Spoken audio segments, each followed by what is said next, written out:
الحمد للہ وکفا والصلاة والسلام علی عباده الذین اصطفى خصوصاً علی افضلهم وخاتم النبیین محمد الامین وعلی آلہ وصحبہ اجمعین اما بعد فاعوذ باللہ من الشیطان الرجیم بسم اللہ الرحمن الرحیم یا ایہا الذین آمنوا لا تقولوا راعنا وقولوا انظرنا واسمعوا وللکافرین عذاب علیم ما يود الذين كفروا من أهل الكتاب ولا المشركين أن ينزل عليكم من خير من ربكم والله يختص برحمته من يشاء والله ذو الفضل العظيم ما ننسخ من آية أو ننسها نأت بخير منها أو مثلها ألم تعلم أن الله على كل شيء قدير ألم تعلم أن الله له ملك السماوات والأرض وما لكم من دون الله من ولي ولا نصير أم تريدون أن تسألوا رسولكم كما سئل موسى من قبل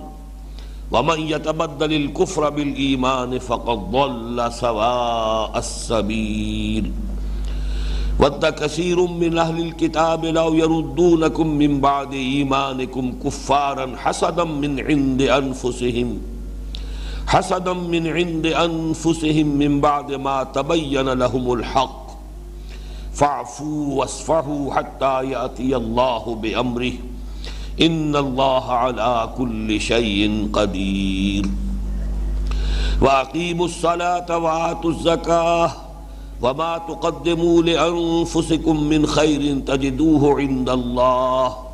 إن الله بما تعملون بصير وقالوا لن يدخل الجنة إلا من كان هودا أو نصارى تلك أمانيهم قل هاتوا برهانكم إن كنتم صادقين بلى من أسلم وجهه لله وهو محسن فله أجره عند ربه ولا خوف عليهم ولا هم يحزنون وقالت اليهود ليست النصارى على شيء وقالت النصارى ليست اليهود على شيء وهم يتلون الكتاب كذلك قال الذين لا يعلمون مثل قولهم فالله يحكم بينهم يوم القيامة فيما كانوا فيه يختلفون صدق الله العظيم رب اشرح لي صدري ويسر لي امري واحلل عقدة من لساني يفقهوا قولي آواز ذرا بہتر کرو اللهم ربنا الهمنا رشدنا واعذنا من شرور انفسنا اللهم ارنا الحق حقا وارزقنا اتباعه وارنا الباطل باطلا وارزقنا اجتنابه اللهم وفقنا لما تحب وترضى آمین یا رب العالمین۔ سورہ بقرہ کا جو حصہ اس وقت تسلسل کے ساتھ زیر درس ہے، ذہن میں تازہ کر لیجئے، یہ وہ 10 رکوعوں سے 2 آیات زائد جو 5ویں رکوع سے لے کر اور 15ویں رکوع کے شروع تک پھیلا ہوا ہے۔ اس میں خطاب ہے سابقہ امت مسلمہ سے، یعنی یہود سے،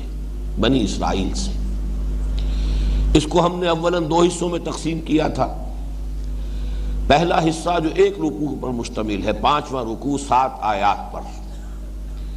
وہ اصل میں بنی اسرائیل سے براہ راست خطاب اور انہیں دعوت ایمان، قرآن پر اور محمد صلی اللہ علیہ وسلم پر ایمان کی براہ راست دعوت۔ اس کے بعد سے یوں سمجھیے کہ ملامت والا حصہ شروع ہوا۔ بقیہ 9 رکوع اور 2 آیتیں یہ در حقیقت بنی اسرائیل کے تاریخ کے مختلف واقعات اور خاص طور پر اس کے دوران ان سے جو عملی گمراہیوں کا ظہور ہوا، جو اعتقادی گمراہیاں ان میں پیدا ہوئیں، جو اخلاقی گمراہیاں ان کے اندر پیدا ہوئیں، ان کا تذکرہ ہے۔ بحیثیت مجموعی کہا جا سکتا ہے کہ یہ ایک قرارداد جرم ہے جو ان پر عائد کی گئی ہے، فرد جرم ہے، اور اسی کے نتیجے میں وہ اس مقام سے، مرتبے سے معزول کیے گئے جس پر 2000 برس تک فائز رہے۔ اس لیے کہ تقریباً 1450 قبل مسیح میں تورات عطا کی گئی بنی اسرائیل کو، اور وہاں سے ان کی ایک تاریخ شروع ہوتی ہے بحیثیت امت مسلمہ۔ وَلَقَدْ آتَيْنَا مُوسَى الْكِتَابَ وَجَعَلْنَاهُ هُدًى لِبَنِي إِسْرَائِيلَ أَلَّا تَتَّخِذُوا مِن دُونِي وَكِيلًا۔ یہاں سے بنی اسرائیل کی تاریخ بحیثیت امت مسلمہ۔ ویسے بنی اسرائیل کی تاریخ 400 سال قبل سے شروع ہوگی حضرت یعقوب علیہ السلام کے زمانے سے،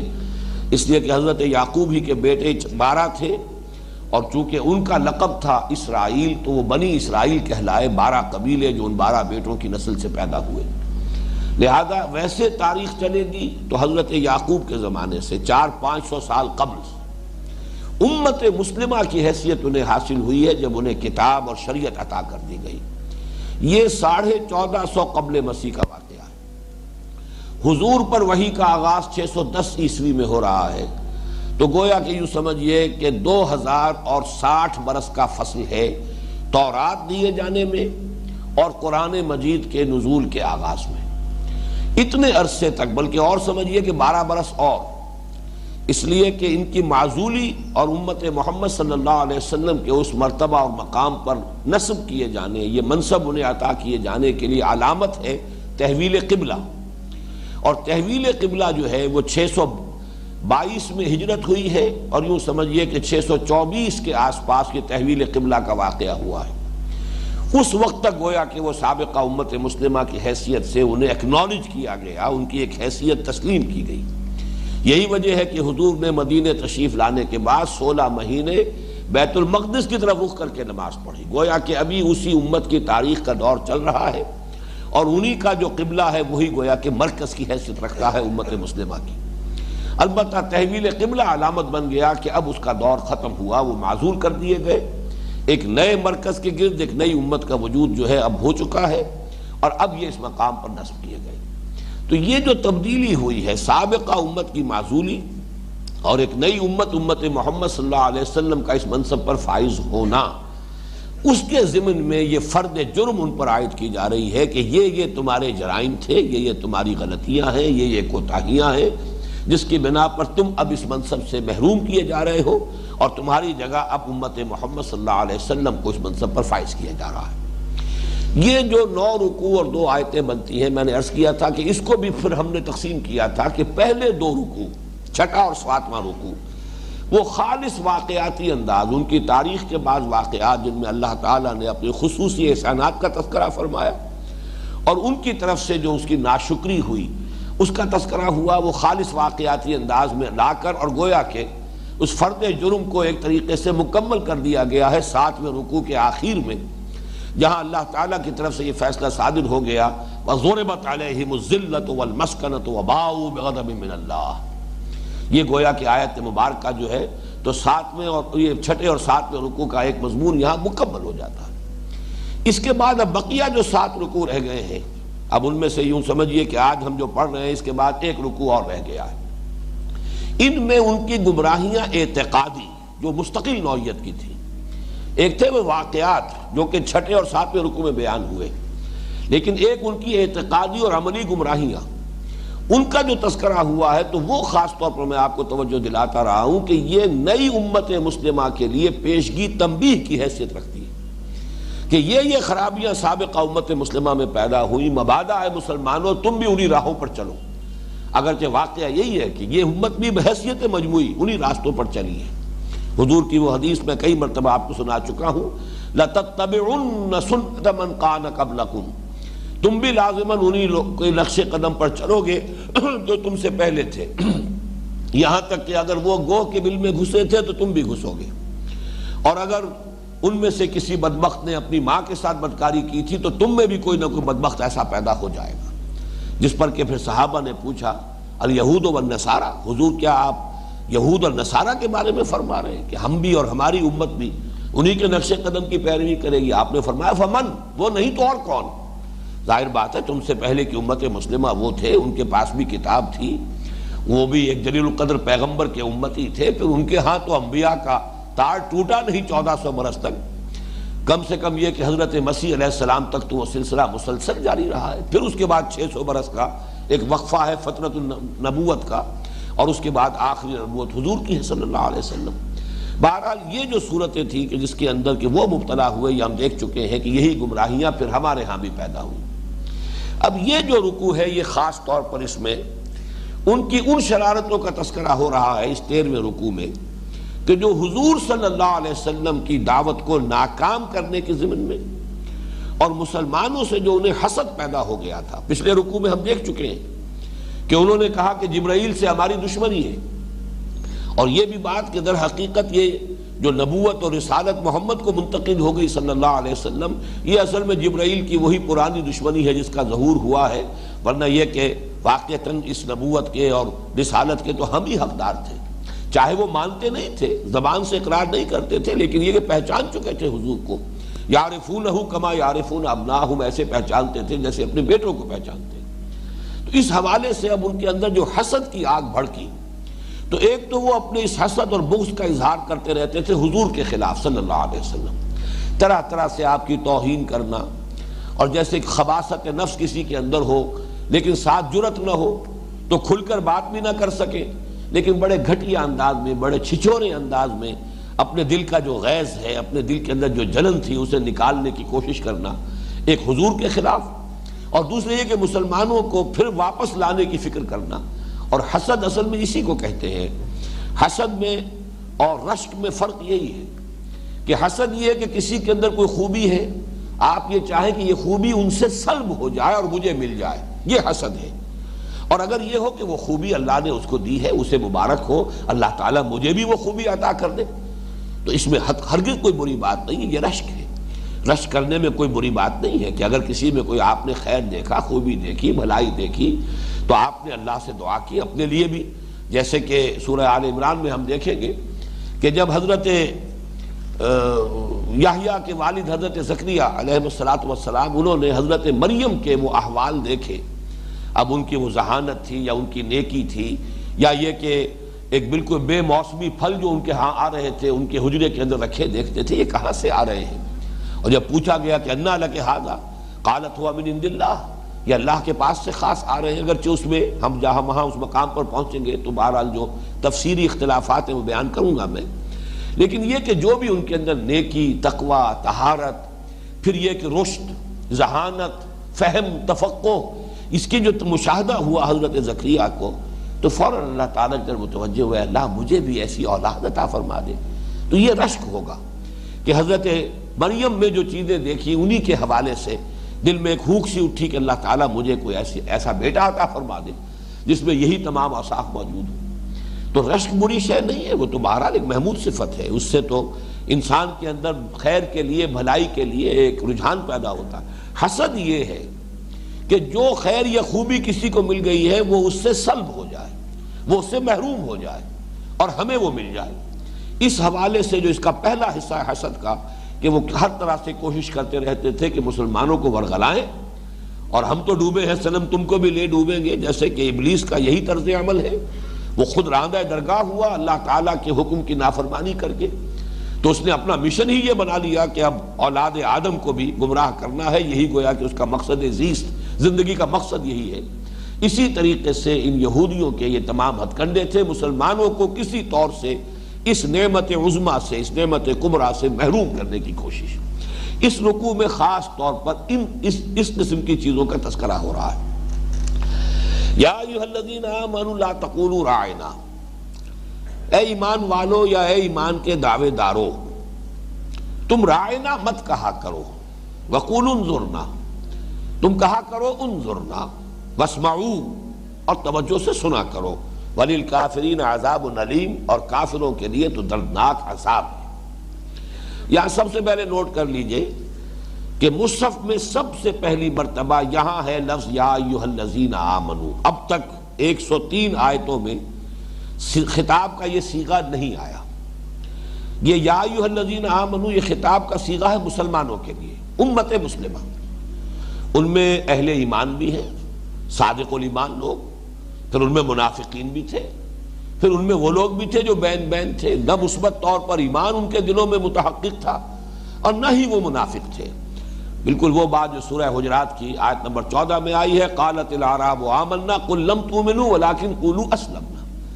یہ بدو کہہ رہے ہیں کہ ہم ایمان لے آئے، نبی ان سے کہہ دیجئے کہ تم ایمان ہرگز نہیں لائے ہو، تم یہ کہہ سکتے ہو کہ ہم اسلام لے آئے، ہم نے اطاعت قبول کر لی۔ تو ایسے مسلمان بھی تھے کہ جن کا اسلام جو ہے وہ قابل قبول تھا، اس میں کوئی دھوکہ نہیں تھا، فریب نہیں تھا، کوئی جھوٹ نہیں تھا، بلکہ یہ کہ بہرحال جب انہوں نے دیکھا کہ ہمارے قبیلے کے اہم لوگ ایمان لے آئے، وہ بھی ایمان لے آئے۔ دھوکہ دینے کی نیت نہیں تھی، لیکن یہ کہ وہ جو مثبت طور پر یقین دل میں پیدا ہو جانا ہے وہ بھی ابھی انہیں حاصل نہیں ہوا تھا۔ لم تؤمنوا ولکن قولوا اسلمنا ولما يدخل الايمان في قلوبكم، ابھی تک ایمان تمہارے دلوں میں داخل نہیں ہوا۔ یعنی امت میں یوں سمجھیے کہ تین قسم کے طبقات تھے۔ یا تو یہ زیرو لیول جو ہے دل کے اندر وہ زیرو لیول تھا کہ نہ ایمان نہ نفاق ہو، یا پھر یہ کہ منفی نفاق ہے اور نفاق کے بے شمار مدارج ہوں گے۔ وہ سید المنافقین عبداللہ ابن ابی سب سے بڑا منافق، لیکن یہ کہ اس سے کمتر درجے کے منافق، اس سے کمتر درجے کے منافق، اس سے کمتر درجے کے منافق۔ اسی طرح مثبت طرف جانب آئی ہے تو یہ مثبت جو ہے ایمان ہے، تو ایمان کے بھی درجات بے شمار ہیں۔ ابو بکر صدیق ہے رضی اللہ تعالی عنہ، وہ سید المومنین ہے۔ پھر یہ کہ بہرحال درجہ بدرجہ تمام صحابہ کو ایمان حاصل ہے۔ تو یہ تمام لوگ جو ہے یا ایھا الذین آمنو، ان سے ان لفظ سے جب خطاب ہوتا ہے ان الفاظ سے تو وہ تمام لوگ مراد ہوتے ہیں۔ اور یہ دیکھنا ہوتا ہے قرآن مجید میں سیاق و سباق کے ذریعے آگے پیچھے کس سے گفتگو ہو رہی ہے، اس لیے کہ قرآن حکیم میں جہاں بھی منافقین سے خطاب ہوا ہے وہ بھی کہیں یا ایھا الذین نافقوا یا ایھا المنافقون، یہ الفاظ قرآن میں کہیں نہیں آئے۔ ان سے بھی خطاب ہوتا تھا یا ایھا الذین آمنوا، اس لیے کہ بہرحال ایمان کے مدعی وہ بھی تھے، دعوے دار وہ بھی تھے۔ تو ایک تو یہ کہ اس کو نوٹ کیجئے 88 مرتبہ قرآن مجید میں یا ایھا الذین آمنوا کے الفاظ آئے ہیں، مسلمانوں کو مخاطب کیا ان الفاظ کے ساتھ۔ اس کے علاوہ جو بہت اہم بات ہے وہ یہ ہے کہ پورا مکی قرآن اس سے خالی ہے۔ ایک استثناء ہے صرف، اور سورہ حج کی جو وہ آخری سے پہلی آیت ہے یا ایھا الذین آمنوا ارکعوا واسجدوا واعبدوا ربکم وافعلوا الخیر لعلکم تفلحون، یہ کہا جا سکتا ہے واحد استثناء ہے، ورنہ کسی مکی صورت میں یا ایھا الذین آمنوا کا خطاب کا صیغہ نہیں آیا۔ جہاں اللہ تعالیٰ نے بڑی شفقت کے ساتھ، عنایت کے ساتھ، محبت کے ساتھ مسلمانوں سے خطاب فرمایا ہے، وہاں بھی ذرا سا فرق ہے۔ یا عبادی الذین آمنوا، قل یا عبادی الذین آمنوا، تو یا عبادی الذین آمنوا کے الفاظ آ گئے، لیکن یہ کہ یا ایھا الذین آمنوا یہ الفاظ معین طور پر در حقیقت یہ امت مسلمہ کے لیے ہے۔ اور جیسا کہ میں نے عرض کیا، اس کو اس کے ساتھ آپ جوڑ لیجئے کہ امت کی تشکیل جو ہوئی ہے اس کی علامت ہے در حقیقت تحویل قبلہ۔ اب وہ منصب پر فائز کی جا رہی ہے امت، کورونیشن میں کہا کرتا ہوں اسے، کہ جیسے تاج پوشی ہوتی تھی کسی کی کہ اب اس کے شہنشاہی اور تخت پر بیٹھنے کی ایک رسم ادا کی جا رہی ہے، تاج پوشی ہو رہی ہے۔ یا ہمارے ہاں پرانی جو قبائلی زندگی ہے اس میں وہ جو ہے پگڑی باندھی جاتی ہے اور دستار بندی ہوتی ہے کسی خاندان کے اندر کہ اب اس خاندان کا بزرگ یہ ہے۔ تو یوں سمجھیے کہ امت مسلمہ کی جو کورونیشن ہوئی ہے اور ایک امت مسلمہ کی حیثیت سے اسے منصب پر فائز کیا گیا ہے، اس کی علامت ہے تحویل قبلہ۔ اور یہ ظاہر بات ہے کہ یہ تو پھر مدنی دور میں ہوا ہے۔ تو مدنی صورتوں میں 88 مرتبہ آپ کو یہ صیغہ ملے گا، اگرچہ جیسا کہ میں نے عرض کیا ایک ایکسیپشن ہے اور وہ سورہ حج کی آیت۔ آپ اسے یہ بھی کہہ سکتے ہیں ایکسیپشن پروو دی رول، کوئی استثناء اگر ہو تو در حقیقت اس سے قاعدہ کلیات اور مزید ثابت ہو جاتا ہے۔ لیکن دوسری بات یہ بھی ہے کہ سورہ حج کے بارے میں اختلاف رائے ہے کہ آیا یہ مکی ہے یا مدنی ہے۔ بہت سے لوگوں کی رائے یہ ہے کہ وہ سورت مدنی ہے، اگرچہ ذاتی طور پر میری رائے وہ نہیں ہے۔ میری رائے میں سورت جو ہے سورہ حج اکثر و بیشتر حصہ اس کا جو ہے مکی ہے، البتہ کچھ آیات اثناء سفر میں، سفر ہجرت کے دوران نازل ہوئی ہیں۔ وہ جو درمیان میں اس کا حصہ آیا ہے اذن للذین یقاتلون بانہم ظلموا وان اللہ علی نصرہم لقدیر، یہ آیات جو ہے 4-5 آیات ہیں، ان کے بارے میں یہ حضرت عبداللہ ابن عباس رضی اللہ تعالی عنہما کا یہ اثر مجھے مل گیا کہ یہ آیات نازل ہوئی ہیں اثناء سفر ہجرت میں، یعنی انہیں نہ مکی کہہ سکتے ہیں نہ مدنی کہہ سکتے ہیں، وہ تو آپ کے اس سفر کے دوران نازل ہوئی۔ اسی طریقے سے ایک آخری 2 آیات کے بارے میں بھی یہ گمان کیا جا سکتا ہے یا ایھا الذین آمنوا ارکعوا واسجدوا واعبدوا ربکم وافعلوا الخیر لعلکم تفلحون وجاہدوا فی اللہ حق جہادہ الی آخر الآیہ. یہ بھی یا تو اس سفر ہی میں نازل ہوئی ہے یا ہو سکتا ہے کہ یہ مدنی آیات، واللہ اعلم. بہرحال یہ واحد استثناء ہے، ورنہ پورے مکی قرآن میں جو 2/3 ہے قرآن کا یا ایھا الذین آمنوا کے الفاظ آپ کو نہیں ملیں گے. یہ الفاظ در حقیقت ہے کہ جو امت مسلمہ سے خطاب کا صیغہ ہے، اور یہ مدنی صورتوں ہی میں صرف یہ الفاظ استعمال ہوئے. یا ایھا الذین آمنوا لا تقولوا راعنا. اب اس کے پس منظر میں ایک واقعہ ہے. جیسا کہ آپ کو معلوم ہے کہ ہر زبان میں، ہر تہذیب میں کچھ مجلسی الفاظ ہوتے ہیں، آداب ہوتے ہیں، ان کے اندر اس کے لیے خصوصی الفاظ استعمال کیے جاتے ہیں. اگر کہیں کوئی صاحب گفتگو کر رہے ہو، فرض کیجئے آپ کی سمجھ میں بات نہیں آئی، تو جیسے آپ انگریزی میں کہتے ہیں بیگ یور پارڈن، پارڈن می، یعنی یہ کہ میں بات آپ کی سمجھا نہیں ہوں، ذرا دہرا دیجئے، میں شاید متوجہ نہیں تھا، یا یہ کہ آپ کی بات اپنی جگہ واضح نہیں ہو پائی ہے. اس طرح کے الفاظ جو ہیں عربوں کے ہاں تھے کہ اگر کسی مجلس میں بیٹھے ہیں تو جن صاحب نے خطاب کیا ہے یا بات کہی ہے، اب ظاہر بات ہے کہ ادھر اگر رخ تھا تو ادھر والوں کی سمجھ میں نہیں آئی بات، اور انہوں نے کہا کہ راعنا. راعنا مراعات سے، باب مفاعلہ ہے مراعات، اور اس سے یہ گویا کہ صیغہ امر ہے. ذرا ہمارا لحاظ فرمائیے، ہمارا خیال فرمائیے، ہماری رعایت فرمائیے، یعنی ہماری طرف بھی توجہ فرمائیے، اس بات کو ذرا ہمارے لیے مزید واضح کر دیجئے. یہ الفاظ ان کی مجلسی زندگی میں استعمال ہوتے تھے. حضور کی محفل میں بھی صحابہ کرام بھی الفاظ استعمال کرتے تھے ضرورت کے موقع پر. لیکن اس لفظ کو ذریعہ بنا لیا یہودیوں نے اپنا وہ خبث باطن، جو بغض بھرا ہوا تھا ان کے دلوں میں حضور کے خلاف، اور جو عداوت اور دشمنی اور حسد کی جو آگ جل رہی تھی، اپنے جذبات کو ذرا ٹھنڈا کرنے کے لیے، جیسے کمینہ فطرت لوگ کرتے ہیں، وہ اپنی جگہ پر خوش ہو جاتے ہیں، چاہے یہ کہ اتنی جرت بھی نہیں ہے کہ کھل کر مقابلہ کر سکے، کھل کر خم ٹھوک کر میدان میں آ سکے، ایسا بھی نہیں، لیکن اس طرح کے حرکتوں سے وہ کچھ اپنی وہ تسکین کرتے ہیں. تو راعنا ایک تو یہ معلوم ہوا کہ عبرانی زبان میں اس لفظ کے معنی احمق کے بھی ہیں، اے ہمارے احمق. تو اپنی جگہ وہ خوش ہو رہے ہیں، اس لفظ کو بار بار استعمال کر رہے ہیں، چاہے ضرورت تھی چاہے نہیں تھی، لیکن یہ کہ لفظ استعمال کر رہے ہیں. اور ذرا سا اس کو اپنی زبان میں تھوڑا سا لوچ دے کر راعینا، وہ راعینا گویا کہ وہ زیر کو ذرا سے کھینچ دیں گے تو یہ بن جائے گا اے ہمارے چرواہے. یہ بھی گویا کہ ایک بڑا توہین آمیز خطاب کا انداز ہو سکتا تھا. تو وہ یہودی حضور کی مجلس میں آ کر یہ انداز اختیار کرتے تھے. اور یہ بھی نوٹ کر لیجئے کہ یہود ہی کے زیر اثر تھے در حقیقت منافقین. یہ نفاق کا پودا جو ہے، میں نے بارہا یہ الفاظ استعمال کیے ہیں کہ جیسے آپ دیکھتے ہو کہ بڑے بڑے تناور درخت بھی ہیں، نیچے جو انڈر گروتھ کہلاتی ہے، اسی کے نیچے جو ہے کچھ جھاڑ جھکاڑ، کچھ چھوٹے چھوٹے پودے جو ہیں درختوں کے اس سائے کے اندر اور پروان چڑھ رہے ہوتے ہیں. تو منافقت اور نفاق کی جو انڈر گروتھ تھی، یہ ان یہودیوں ہی کے زیر اثر، انہی کے زیر سایہ یہ پروان چڑھی. اس حوالے سے ان کے زیر اثر جو مسلمان تھے، جو مختلف مراحل اور مدارج، جو درجے ہیں نفاق کے ان پر فائز تھے، وہ بھی یہ انداز اختیار کرتے تھے، ان کا دیکھا دیکھی اور ان کے زیر اثر. تو یہاں اب روکا اللہ تعالیٰ نے کہ جو شے کسی فتنے کا ذریعہ بن سکتی ہو، چاہے کہ فی نفسہ ہی وہ درست ہو، لیکن اگر وہ فتنے کا سبب بنتی ہے، فتنے کا ذریعہ بنتی ہے، تو اس کو ترک کر دینا چاہیے. اس سے پھر اصول نکالے ہیں فقہا نے کہ کوئی شے مباح ہے، فی الاصل مباح ہے، جائز ہے، اس کی کوئی حرمت ثابت نہیں ہے،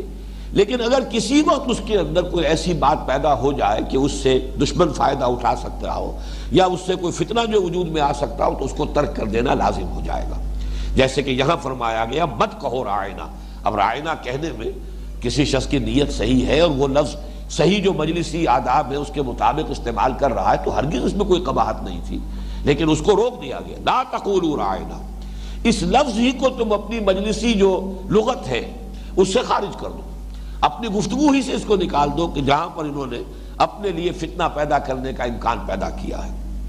یا ایھا الذین آمنوا لا تقولوا راعنا وقولوا انظرنا.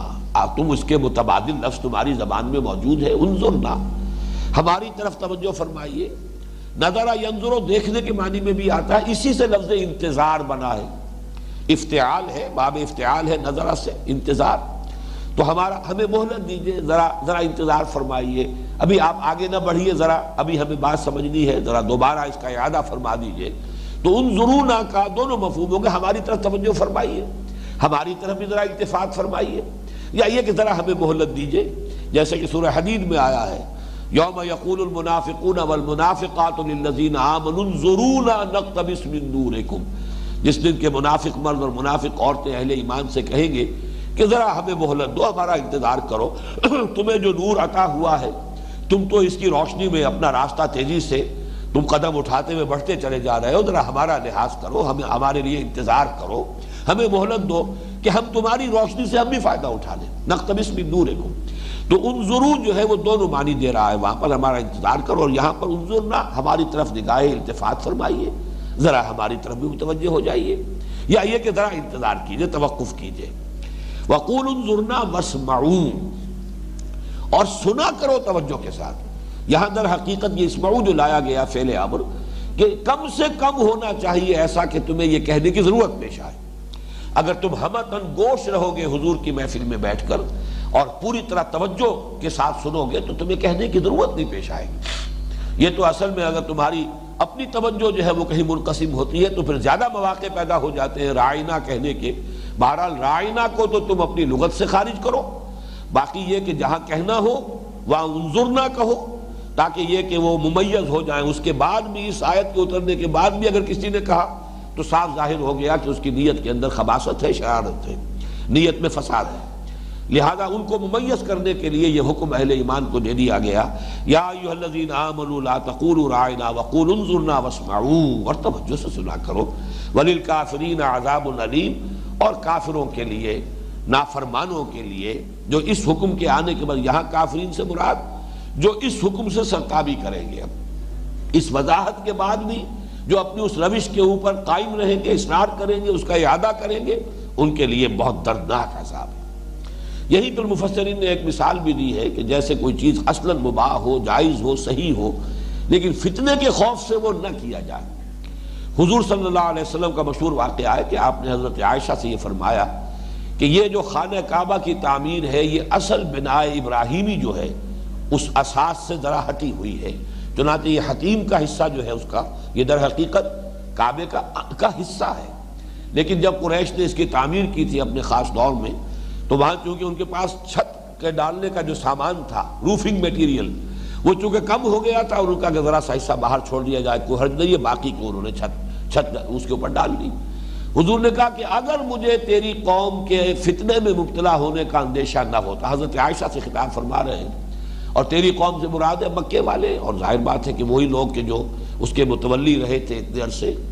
اب وہ لوگ پوری تاریخ سب جاننے والے نہیں بھی ہیں، وہ تو جو چیز دیکھتے چلے آئے ہیں در حقیقت اسی کو تقدس حاصل ہو گیا ان کی نگاہ میں۔ اب اگر میں اسے منہدم کروں گا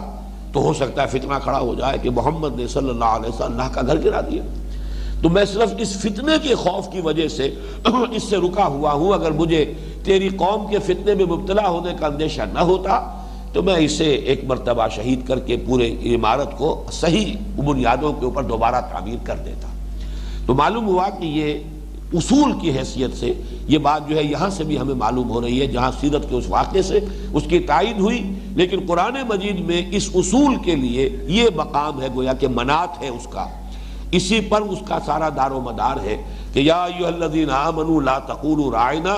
وقولوا انظرنا واسمعوا وللکافرین عذاب علیم۔ ما یود الذین کفروا من اہل الکتاب ولا المشرکین ان ینزل علیکم من خیر من ربکم واللہ یختص برحمتہ من یشاء واللہ ذو الفضل العظیم۔ اور نہیں چاہتے ہرگز یہ کافر لوگ، نہ وہ جو اہل کتاب میں سے تھے نہ وہ جو مشرکین میں سے تھے، یعنی یہ کفار کی اب دو کیٹیگریز معین ہو رہی ہیں۔ ایک کافر وہ تھے کہ جو پرانے امیین، جو عرب کے پرانے مشرکین تھے، ایک ان میں سے جو لوگ اڑے رہے کفر پر،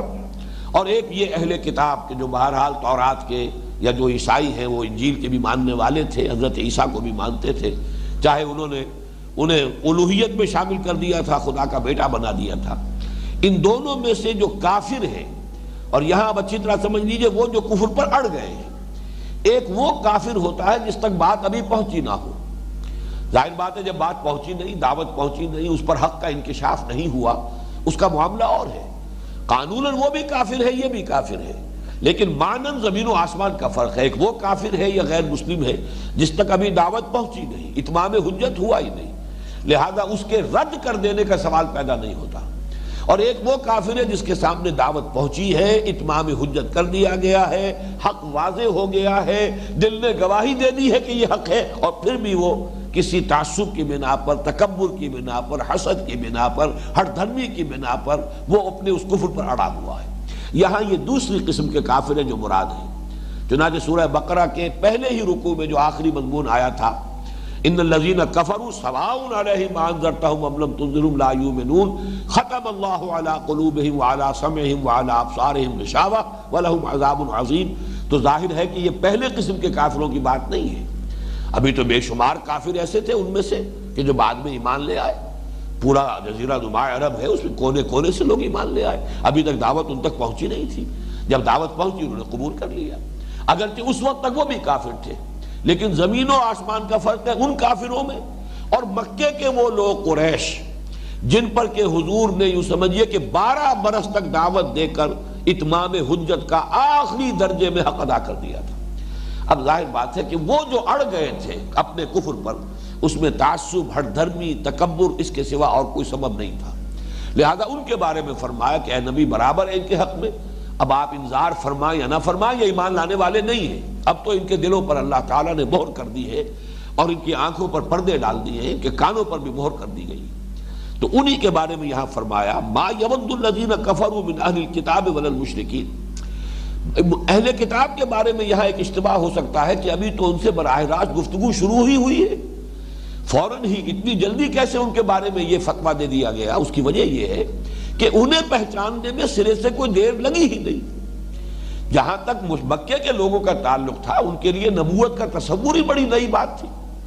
حضرت اسماعیل علیہ السلام کے بعد سے لے کر یوں سمجھئے کہ 2500 برس بیت چکے تھے کہ کوئی نبوت، کوئی رسالت کا تذکرہ ہی نہیں تھا ان کے. لہذا ان کے لیے تو ان میں سے ہر شے بالکل جیسے کوئی نئی بات ماننے والی بات ہے. ان کے لیے تو ہر شے جو ہے، ہر تصور جو ہے وہ نیا تھا. اس لیے سورہ شورى میں جو فرمایا گیا کہ کبر علی المشرکین ما تدعوہم الیہ، اے نبی آپ ان مشرکین کو جس بات کی طرف بلا رہے ہیں ان پر بہت بھاری ہے، ان کے لیے آسان نہیں ہے ماننا، اس لیے کہ ان چیزوں سے واقف ہی نہیں. اہل کتاب کا معاملہ یہ نہیں تھا. اہل کتاب تو منتظر تھے، نبوت کا انتظار کر رہے تھے، آخری نبوت کا. چنانچہ جو سب سے پہلے جو 6 افراد ایمان لائے ہیں وہ سن 10 ہی کا موسم حج ہے جب حضور واپس آئے ہیں طائف سے، اور اس کے بعد جو ہے انتہائی مایوسی کی کیفیت تھی اس وقت تک، اور یہ کہ ایک مشرک کی امان لے کر مکے میں داخل ہوئے ہیں. لیکن اسی کے بعد پھر اللہ تعالیٰ نے اسی کے بعد جو فوراً موسم حج آیا ہے اس میں 6 افراد جو ایمان لائے، خزرج کے تھے 6 کے 6. انہوں نے کنکھیوں سے ایک دوسرے کو دیکھا تھا وہ عقبہ کی وادی کے اندر. اب تو وہ وادی جو ہے علیحدہ وادی کی حیثیت سے ختم ہو چکی ہے، اس لیے کہ درمیان میں جو پہاڑ حائل تھا وہ کاٹ کر پھینک دیا گیا ہے. وہ جگہ جہاں پر کہ وہ بیعت عقبہ ہوئی تھی وہاں ایک چھوٹی سی مسجد تو اب بھی ہے.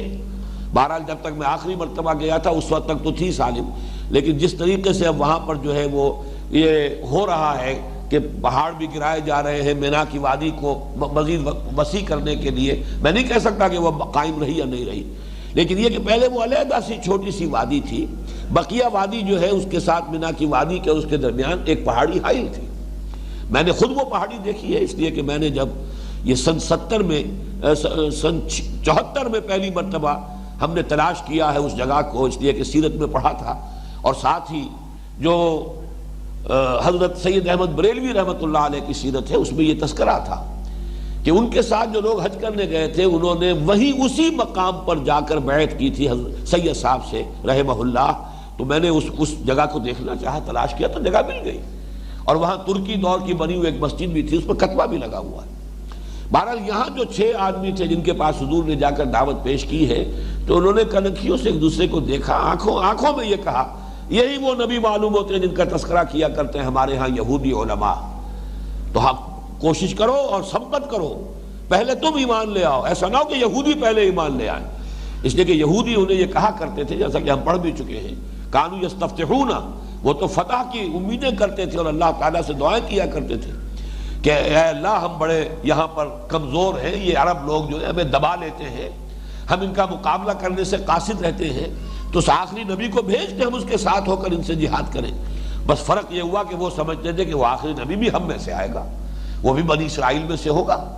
جب اللہ تعالیٰ نے 1400 برس تک نبوت ہمارے ہاں جاری رکھی تو اب وہ آخری نبی کیوں نہیں ہم میں سے آئے گا؟ یہ انہیں مغالطہ تھا، اور چونکہ اس میں ان کا جو پندار تھا وہ مجروح ہوا ہے، لہذا وہ تعصب کے اندر مبتلا ہوئے، ہر درمی میں مبتلا ہوئے، اور حضور صلی اللہ علیہ وسلم پر ایمان لانے کی بجائے انہوں نے آپ کی مخالفت پر کمر کس لی. تو اس حوالے سے جان لیجئے کہ ان پر اتمام حجت میں زیادہ وقت لگانے کی ضرورت نہیں تھی. وہ تو چونکہ سب جانتے تھے، منتظر تھے، فوراً پہچان لیا انہوں نے یہ وہی نبی ہے، لیکن اس کے بعد کفر پر اڑ گئے. تو فرمایا وَمَا يَوَدُّ الَّذِينَ كَفَرُوا مِنْ أَهْلِ الْكِتَابِ وَلَا الْمُشْرِكِينَ أَن يُنَزَّلَ عَلَيْكُم مِّن خَيْرٍ مِّن رَّبِّكُمْ. اے مسلمانوں، یہ کفار چاہے یہ مشرکین عرب میں سے اور چاہے اہل کتاب میں سے، یہ ہرگز پسند نہیں کرتے کہ تم پر تمہارے رب کی طرف سے کوئی خیر نازل ہو. یہاں خیر کے لفظ پر توجہ کیجئے، یہاں خیر سے مراد کیا ہے؟ اگرچہ خیر جو ہے دنیا کی خیر کے لیے بھی قرآن مجید میں یہ لفظ آیا ہے، اسی حب الخیر لشدید،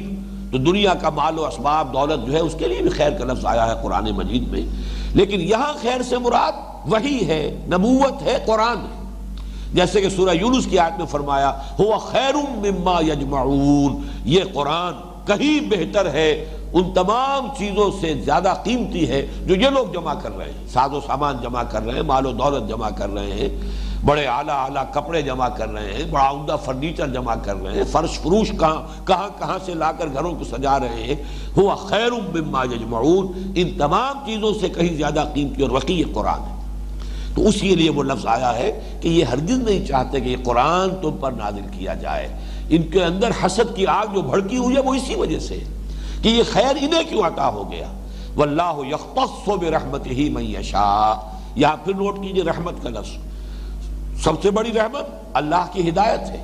اور اللہ کی ہدایت کا سب سے بڑا منبع اور سرچشمہ قرآن حکیم ہے. یہی نسبت ہے اور یہی ربط ہے. الرحمن علم القرآن، قرآن مجید کے لیے اللہ تعالیٰ کی صفت رحمانیت کو واضح کیا گیا. رحمان کی صفت رحمانیت کا مظہر اتم، سب سے بڑا اور نمایاں مظہر قرآن حکیم. الرحمن علم القرآن. تو یہ ہدم و رحمہ کے الفاظ تو بار بار قرآن مجید میں آئے ہیں، جیسے کہ سورہ یونس کی ان آیات میں بھی الفاظ شروع میں یہی ہے یا ایھا الناس قد جاءتکم موعظۃ من ربکم وشفاء لما فی الصدور وہدی ورحمۃ للمؤمنین قل بفضل اللہ وبرحمتہ فبذلک فلیفرحوا ھو خیر مما یجمعون. تو یہی رحمت ہے، یہی خیر ہے، اور یہ خیر اور یہ رحمت جو اللہ تعالیٰ نے تمہیں عطا کی ہے، یہی در حقیقت ان کی جلن کا باعث ہے، ان کی حسد کا باعث ہے. وہ ہرگز نہیں چاہتے کہ تم پر تمہارے رب کی طرف سے یہ خیر نازل ہو. ہاں، اللہ کا اپنا فیصلہ ہے. وہ خوب جانتا ہے سو یجعل رسالتہ، وہ خوب جانتا ہے کہ کہاں وہ رسالت کا معاملہ، کون اس کا اہل ہے، کس کے پاس وحی بھیجے، پھر یہ کہ کس قوم کو وہ اپنی وحی کا حامل بنائے، وارث بنائے. واللہ یختص برحمتہ من یشاء، اور اللہ تعالیٰ اپنی رحمت کے لیے خاص کر لیتا ہے جس کو چاہتا ہے. اب دیکھیے اس پر ہم اپنے نصیب پر جتنا چاہیں فخر کریں. هو اجتباکم، جیسے کہ وہ سورہ حج کی آخری آیت میں آیا ہے، اللہ نے تمہیں چن لیا ہے. جاہدوا فی اللہ حق جہادہ هو اجتباکم. قرۂ فال بنا میں من دیوانہ زد، ہمارے نام یہ قرۂ فال نکلا ہے. اللہ تعالیٰ نے اس امت محمد میں ہمیں پیدا فرما دیا ہے، ورنہ یہ کہ اگر خدا نہ خواستہ کہیں کسی اور والدین کے ہاں پیدا ہو گئے ہوتے تو کئی فیصد امکان تھا اس بات کا کہ ہم اس رحمت سے اور اللہ تعالیٰ کی اس سب سے بڑی رحمت کے مظہر سے کیسے مستفید ہوتے. یوں سمجھیے کہ لاکھ میں کوئی ایک امکان کسی کے لیے ہو تو ہو، ورنہ نہیں. تو واللہ یختص برحمتہ من یشاء واللہ ذو الفضل العظیم، اور اللہ بہت بڑے فضل والا ہے. اللہ کے فضل کے خزانوں میں کمی نہیں ہے. اس میں اصل میں اشارہ ہوتا ہے اس بات کی طرف کہ کسی کو اگر آپ دیکھیں کہ اس پر اللہ کا کوئی فضل ہوا ہے خصوصی، تو اس پر حسد کی ضرورت نہیں. اللہ سے فضل مانگو، وَاسْأَلُوا اللَّهَ مِن فَضْلِهِ، اللہ تعالیٰ سے اس کے فضل کا سوال کرو. اس سے اللہ تعالیٰ تمہیں کسی اور اعتبار سے نواز دے گا. کسی کو اس نے اگر کوئی ایک نعمت عطا فرمائی ہے کثرت سے اور وافر مقدار میں، کیا عجب کہ اللہ تعالیٰ تمہیں کوئی دوسری نعمت اس سے بھی زیادہ عطا فرما دے. اس حوالے سے اللہ سے مانگتے رہو، اللہ تعالیٰ سے درخواست کرتے رہو، اور اللہ کے فضل کے خزانے جو محدود نہیں ہیں. وہ کبھی ختم ہو جانے والے نہیں ہیں، واللہ ذو الفضل العظیم۔ اب آ رہی ایک اور بات کہ جس کو پروپیگنڈے کی حیثیت سے یہودیوں نے مسلمانوں میں عام کیا۔ ایک تو آگے چل کر آئے گا کہ تحویل قبلہ پر جو طوفان انہوں نے مخالفانہ پروپیگنڈے کا اٹھایا، اس کی تو جو بھی شدت تھی اس کا اندازہ اس سے ہوگا کہ قرآن مجید میں کس قدر مفصل بحث کی گئی ہے تحویل قبلہ پر۔ ہمارے اعتبار سے تو معمولی سا واقعہ تھا، اللہ کے نبی نے پہلے حکم دیا کہ شمال کی طرف رخ کر کے نماز پڑھو، مسلمانوں نے شمال کی طرف رخ کر کے 16 مہینے نماز پڑھی۔ جب اللہ کے نبی نے یہ آیات سنا دی، آیات نازل ہو گئی یہ تحویل قبلہ کی، انہوں نے رخ جو ہے جنوب کی طرف اور مسجد حرام کی طرف کر لیا۔ لیکن یہ واقعہ اس وقت کا پس منظر جو ہے، اس وقت کے جو حالات ہیں، اس وقت جو لوگوں کے محسوسات تھے، ان کی جو بھی یوں سمجھیے کہ جن کو ہم کہتے ہیں کہ حساس بعض لوگ ہوتے ہیں بعض معاملات کے اندر، یہ بڑا حساس مسئلہ تھا، بہت بڑا طوفان اٹھا دیا گیا۔ یہ کیسا دین ہے جس کا قبلہ ہی معین نہیں؟ پہلے یہ ادھر رخ کر کے نماز پڑھ رہے تھے، ادھر رخ کر کے نماز پڑھ رہے ہیں، ان کا کیا دین ہے؟ کس بات کا اعتبار کیا جائے محمد کی صلی اللہ علیہ وسلم؟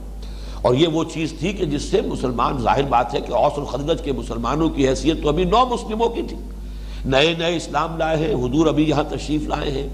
ان میں یقیناً وہ لوگ بھی تھے کہ جن کے دلوں میں ایمان راسخ ہو چکا تھا، لیکن ان میں ایسے لوگ بھی تھے جن پر اس آیت مبارکہ کا اطلاق ہوگا کہ قالت الاعراب آمنا قل لم تؤمنوا ولکن قولوا اسلمنا۔ نئے نئے اسلام میں آئے ہیں، ابھی تربیت نہیں ہوئی، ذہن نہیں بنا،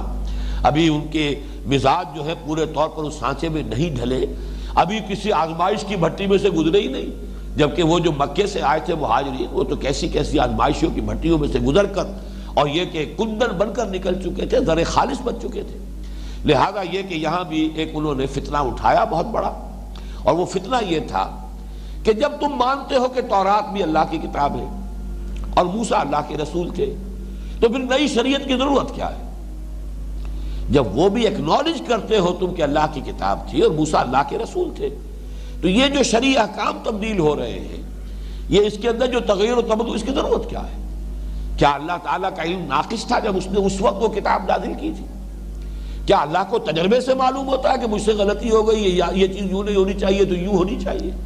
اب اگر آپ اسے کہیں کہ واقعی اس میں یہ معاملہ ہے، تو پھر اللہ تعالیٰ کی ذات کے اوپر طعن ہوتا ہے۔ اللہ تعالیٰ تو الحکیم ہے، اس کا علم جو ہے قدیم ہے، اس کی حکمت بالغہ ہے اور قدیمہ ہے، لہذا یہ اس کے شایع نشان نہیں۔ تو پھر سبب کیا ہے؟ کیوں مختلف احکام آ رہے ہیں؟ پھر یہ کہ خود قرآن مجید میں بھی ہو چکا تھا۔ آپ کو معلوم ہے کہ اگرچہ جو زیادہ جو تنسیخ کا معاملہ ہوا، ناسخ و منسوخ کا قرآن مجید کے احکام میں، وہ تو ابھی مدنی دور میں ہوگا، اس لیے کہ بلو پرنٹ جو ہے شریعت محمدی صلی اللہ علیہ وسلم کا ابتدائی خاکہ وہ سورہ بقرہ میں آیا ہے، پھر رفتہ رفتہ تدریجاً اس شریعت کی تکمیل ہوئی ہے سورہ مائدہ میں جا کر، اسی میں وہ آیت مبارکہ بھی ہے، الیوم اکملت لکم دینکم واتممت علیکم نعمتی ورضیت لکم الاسلام دینا۔ لیکن یہ کہ خود مکی دور میں ایک بات ہو چکی تھی کہ ایک حکم شروع میں دیا گیا اس قدر شد و مت کے ساتھ، قم اللیل الا قلیلا نصفہ او انقص منہ قلیلا او زد علیہ ورتل القرآن ترتیلا۔ ذرا اس کا زور جو ہے وہ دیکھیے، اس میں جتنی شدت ہے، تاکید ہے، رات کو کھڑے رہا کرو اس کے سوائے تھوڑے سے حصے کے، اس میں یہ کہ آدھی رات، یا یہ کہ اس میں تھوڑا سا کم کر لو، یا آدھی رات سے زیادہ رکھو۔ اور اس کے بعد جو ہے وہ جو دوسرا رکوع ہے سورہ مزمل کا، ان ربک یعلم انک تقوم ادنی من ثلثی اللیل ونصفہ وثلثہ وطائفۃ من الذین معک۔ لیکن اس کے بعد آپ کو معلوم ہے یہ حکم منسوخ ہوا، اگرچہ وہ 2 مراحل میں جا کر منسوخ ہوا ہے، وہ ایک علیحدہ بحث ہے۔ سورہ مزمل کے درس میں اس کی تفصیل جو ہے ریکارڈ کرا چکا ہوں۔ عام طور پر سمجھا یہ جاتا ہے کہ دوسرا رکوع جو ہے وہ ایک ہی آیت ہے اور ایک ہی وقت میں نازل ہوئی ہے، لیکن حضرت عبداللہ ابن عباس رضی اللہ تعالیٰ عنہما کا یہ قول جو ہے، وہ صاحب جلال الدین سیوطی جنہوں نے وہ بہت معرکۃ الآراء کتاب لکھی ہے، اس میں انہوں نے یہ قول نقل کر دیا ہے رحمہ اللہ کہ اصل میں یہ 2 حصوں میں مختلف اوقات میں یہ آیت نازل ہوئی، پہلے اس کی تنسیخ ہوئی، پھر دوسری مرتبہ تنسیخ ہوئی۔ یہی وجہ ہے کہ اس آیت کے بارے میں روایات مختلف ملتی ہیں، یہ بھی آتا ہے کہ یہ 11 مہینے بعد، 10 مہینے بعد یا 16 مہینے بعد یہ تنسیخ کا حکم نازل ہو گیا۔ واللہ یقدر اللیل والنہار علم ان لن تحصوہ فتاب علیکم فاقرؤوا ما تیسر من القرآن۔ ایک رائے یہ کہ نہیں، یہ حکم آیا 10 سال کے بعد، 10 سال تک اس حکم کے اوپر جو ہے صحابہ کرام کے لیے عمل کرنا جو ہے لازم رہا۔ یہاں تک ایک رائے یہ بھی ہے کہ یہ جو آیت ہے یہ نازل ہوئی ہے مدنی دور میں جا کر۔ تو یہ مختلف آراء پر میں بھی بہت عرصے تک بہت پریشان رہا کہ اب ان میں سے اتنا فصل ہے، کہاں 10 مہینے یا 12-11 مہینے یا 16 مہینے کی روایات، کہاں 10 سال، اور یا یہ کہ اس سے بھی آگے جا کر مدنی دور کی آیت ہے۔ لیکن یہ کہ اس کے بعد بات کھل گئی۔ حضرت عبداللہ ابن عباس رضی اللہ تعالیٰ عنہما جنہیں حضور نے حبر الامہ قرار دیا ہے، انہوں نے بات واضح کر دی کہ پہلا حصہ اترا ہے وہ 10، 11 یا 12 یا 16 مہینے کے بعد۔ علم ان لن تحصوه فتاب علیکم فاقرؤوا ما تیسر من القرآن، یہ پہلا حصہ ہے۔ اور دوسرا حصہ جو کہ دوبارہ تکرار کے ساتھ آتا ہے، علم ان سیکون منکم مرضی وآخرون یضربون فی الارض یبتغون من فضل اللہ وآخرون یقاتلون فی سبیل اللہ فاقرؤوا ما تیسر منہ واقیموا الصلاۃ وآتوا الزکاۃ واقرضوا اللہ قرضا حسنا۔ آخر تک یہ دوسرا حصہ اس آیت کا جو ہے یہ تو بلکہ زیادہ قرین قیاس ہے کہ مدنی دور میں نازل ہوا ہو، اس لیے کہ لفظ قتال ہے اس میں۔ مکی کسی آیت کے اندر لفظ قتال کا آنا جو ہے وہ بالکل قرین قیاس نہیں ہے۔ تو 10 سال والی بات بھی تقریباً صحیح بن جاتی ہے، قریب پہنچ جاتی ہے، یا مدنی بھی ہو سکتا ہے۔ بہرحال یہ ناسخ و منسوخ کا معاملہ ہو چکا ہے مکی دور کے اندر۔ ان دونوں کو اب ذہن میں رکھیے کہ یہاں جو اعتراض جو انہوں نے سکھایا مسلمانوں کو، اور مسلمانوں کو اس میں ورغلایا اور مسلمانوں کو اس پر پریشان کر دیا، بہت سے ایسے صحابی تھے کہ جو تحویل قبلہ پر بہت پریشان ہو گئے تھے، جنہوں کے یہاں تک وسوسہ پیدا ہو گیا کہ یہ 16 مہینے کے دوران جو مسلمان فوت ہو گئے، اب ان کی نمازیں تو تھیں اسی قبلے کی طرف، اور اگر اصل قبلہ یہ تھا تو وہ نماز تو نہیں ہوئی۔ جب نماز نہیں ہوئی تو نماز ہی تو ایمان ہے، تو گویا کہ دنیا سے تو بغیر ایمان کے رخصت ہو گئے، اب ان کا کیا بنے گا؟ نہایت یوں سمجھیے کہ گہری تشویش۔ تو اس کا آپ دیکھیں گے جب ہم وہ رکوع پڑھیں گے 17واں 18واں رکوع، کہ مسلمانوں کے اس تشویش کا ازالہ کیا گیا ہے کہ نہیں، سخن شناس نہیں دل برا خطا ایجاز، بات کی حقیقت اور اس کی تہ تک پہنچنے کی کوشش کرو۔ ما کان اللہ لیضیع ایمانکم، اللہ تمہارے ایمان ضائع کرنے والا نہیں ہے، کیسے ممکن ہے؟ جب ادھر کا حکم تھا تو جنہوں نے اس کی پیروی کی انہوں نے صحیح کام کیا، اب ادھر کا حکم ہے، حکم دینے والا اللہ ہے۔ بہرحال اسی طرح کا فتنہ اٹھایا یہودیوں نے مسلمانوں کو پریشان کرنے کے لیے اور حضور پر اعتراض کے لیے، کہ جب یہ مانتے ہیں کہ موسیٰ اللہ کے رسول تھے، تورات اللہ کی کتاب تھی، اس میں جو احکام آئے کیوں بدلے جا رہے ہیں احکام؟ پھر وہی شریعت رہنی چاہیے، اللہ کی شریعت ہے۔ اللہ کا علم اس وقت بھی کامل تھا جب اس نے شریعت موسوی نازل کی ہے، کیوں اس میں ناسخ و منسوخ کا معاملہ ہو رہا ہے؟ اور نمبر 2 یہ کہ خود تمہارے ہاں کیا اللہ کو معلوم نہیں تھا پہلے سے کہ یہ رات بھر کھڑے رہنا اور 2/3 حصہ رات کا کھڑے رہنا اللہ کے علم میں نہیں تھا؟ اللہ کے علم میں تھا تو یہ حکم پہلے کیوں دیا اس نے؟ اور اگر اللہ تعالیٰ کے علم میں نہیں تھا اور تجربے سے اسے علم معلوم ہوا ہے، یہ تمام چیزیں اس کے علم میں آئی ہیں، پھر یہ تو اللہ کی شان نہیں ہے، اللہ کی صفت علم کی تو نفی ہو جائے گی۔ اس کا جواب اب یہاں دیا جا رہا ہے، ما ننسخ من آیت او ننسها نأت بخیر منها او مثلها، نہیں منسوخ کرتے ہم کوئی آیت۔ نسخ کے اگرچہ عربی زبان میں 3 معنی ہے۔ نسخ کے معنی لکھنا بھی ہے، نسخہ، فی نسختها تورات کے بارے میں آیا ہے، تو یہ نسخ جو ہے، خط نسخ، یہ آپ کے ہاں اصطلاح جو ہے وہ اس کو کاتبوں کی ٹرمینالوجی میں استعمال ہوتا ہے، تو لکھنا بھی اس کے معنی ہے، تحویل بھی اس کے معنی، کسی شے کو کسی ایک جگہ سے دوسری جگہ منتقل کر دینا، اسی سے لفظ تناسخ نکلا ہے۔ آوا گون کا جو عقیدہ ہے ہندوؤں کا، تناسخ، کہ ارواح جو ہے منتقل ہوتی ہے، ایک آدمی جو مر گیا اس کی روح جو ہے اب کسی اور نوزائیدہ بچے کے جسم کے اندر اس کی روح آ جائے گی، تو یہ گویا کہ آوا گون تناسخ، نسخ کے وہ معنی کہ کوئی شے منتقل ہو رہی ہے، اور ایک نسخ کے معنی وہ ہے جس معنی میں یہ یہاں استعمال ہوا ہے، وہ ہے کسی شے کو منسوخ کر دینا، زائل کر دینا، ختم کر دینا۔ ما ننسخ من آیت، ہم نہیں منسوخ کرتے، زائل کرتے، یا کسی کی آیت کے حکم کو معطل کرتے، او ننسہا، اس کی ایک شاذ ایک جو قرات ہے ننسہا بھی ہے، وہ نسی سے بنا ہے، لیکن جو مشہور قرات ہے جس پر کہ اکثر قراء کا اتفاق ہے وہ ننسہا، انسا، اور یہ نسیان سے بنا ہے، بھلا دینا، محو کر دینا۔ یعنی اب 2 چیزیں ہوئی، ایک تو یہ کہ سابقہ کسی کتاب میں کسی آیت کو تو برقرار رکھا لیکن اس کے حکم کو منسوخ کر دیا، یا سابقہ کسی کتاب کی کسی آیت کو چاہے وہ امتداد زمانہ کی وجہ سے گم ہو گئی، لیکن ظاہر بات ہے کہ اس کا گم ہونا بھی اذن رب کے بغیر ممکن نہیں تھا۔ اگر وہ گم بھی ہوئی ہے تو اللہ تعالیٰ کے اذن سے ہوئی ہے، تو اس کو اللہ تعالیٰ اپنی طرف منسوب کر رہے ہیں او ننسہا، یا ہم نے اسے فراموش کرا دیا، ہم نے اسے بھلا دیا۔ ما ننسخ من آیت او ننسہا، نہیں منسوخ کی ہم نے کوئی آیت اور نہ ہی ہم نے اسے فراموش کروایا، نأتی بخیر منہا، مگر ہم لے آتے ہیں اس سے بہتر، او مثلہا، یا ویسی ہی۔ یعنی یہ ہمارا ایک قاعدہ ہے، یہ ہمارا ایک طریقہ رہا ہے۔ میں اس کے بارے میں بعد میں گفتگو کروں گا کہ سبب اس کا کیا ہے، لیکن یہاں پر اللہ تعالیٰ نے سبب تفصیل سے بیان نہیں کیا۔ یہ بالکل وہی انداز ہے کہ جب سود کی حرمت کا حکم آیا اور جب کچھ لوگوں نے کہا کہ انما البیع مثل الربا، تو اب اللہ تعالیٰ کی طرف سے جواب کا ایک انداز یہ ہو سکتا تھا کہ نہیں نہیں، بیع اور ہے، ربا اور ہے، ربا یہ ہے، بیع یہ ہے، ربا اور بیع میں یہ فرق ہے۔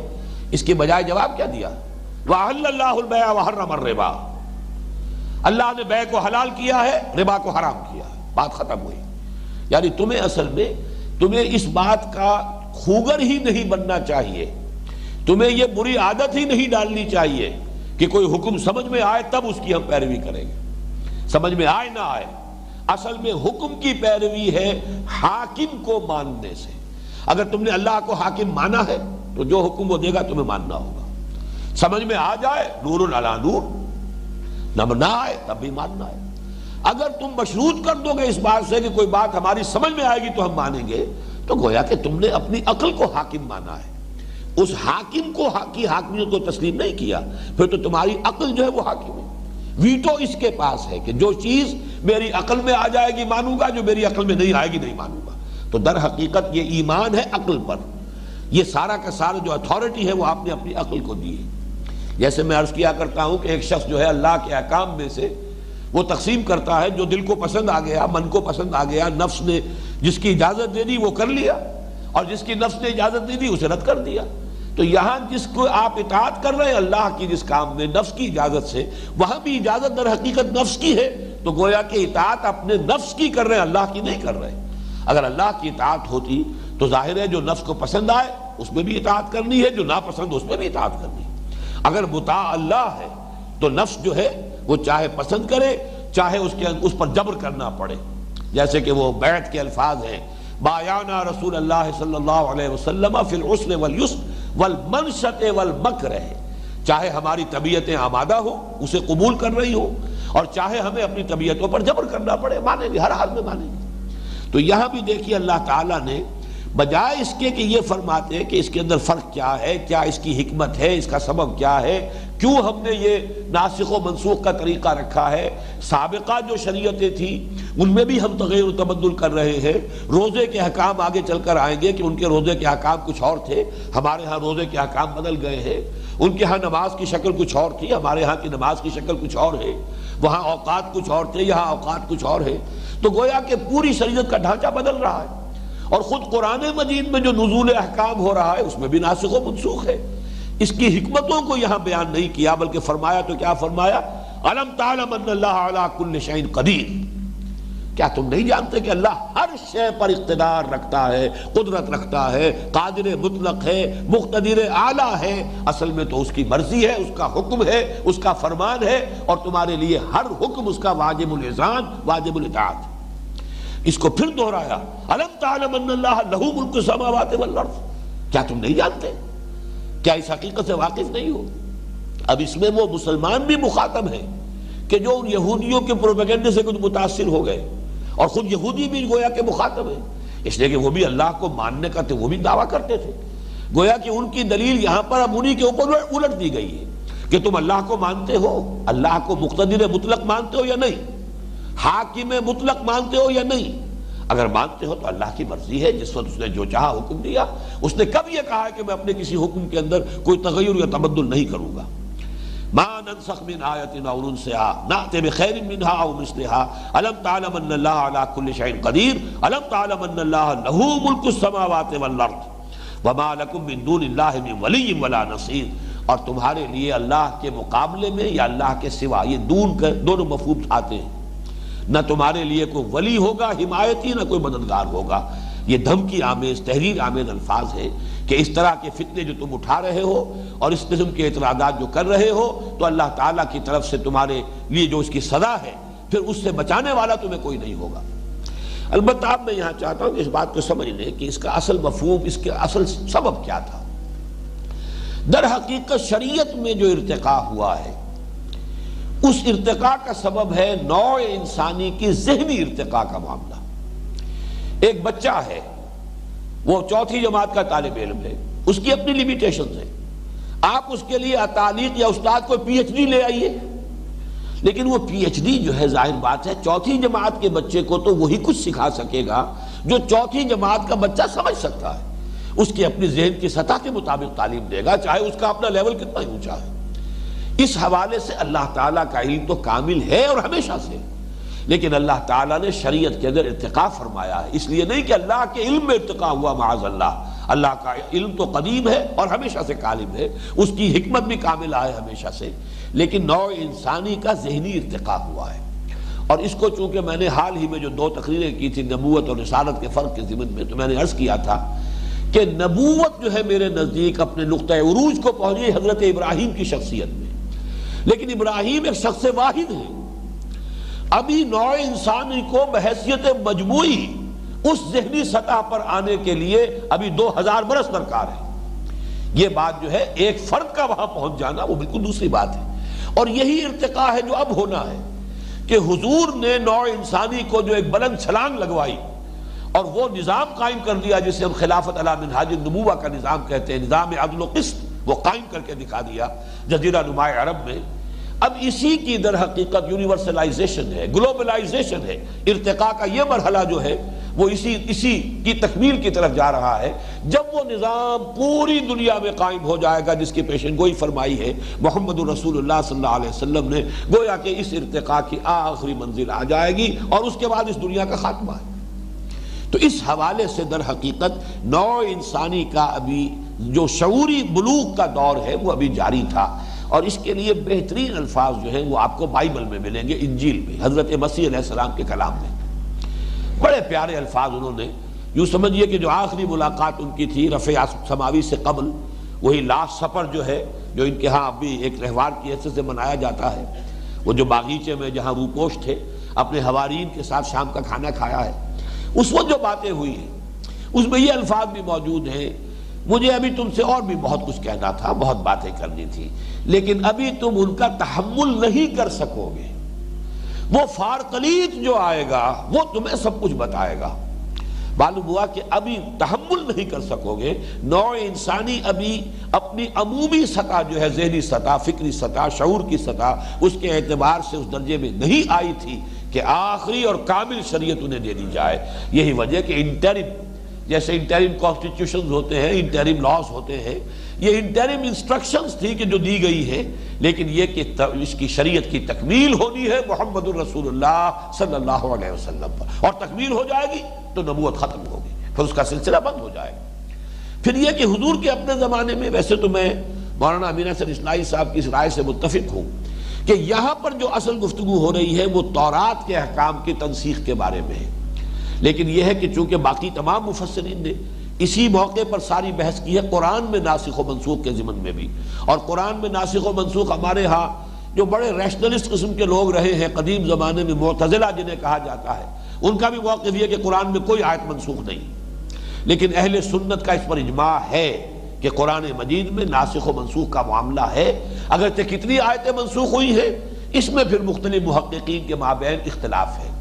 کسی زمانے میں 500 آیات تک کے بارے میں تھا، لیکن شاہ ولی اللہ دہلوی رحمۃ اللہ علیہ نے یوں سمجھیے کہ آج سے لگ بھگ 300 برس قبل جو ہے اس کے بارے میں جو فیصلہ کیا ہے وہ یہ ہے کہ 5 آیات کو انہوں نے منسوخ قرار دیا ہے،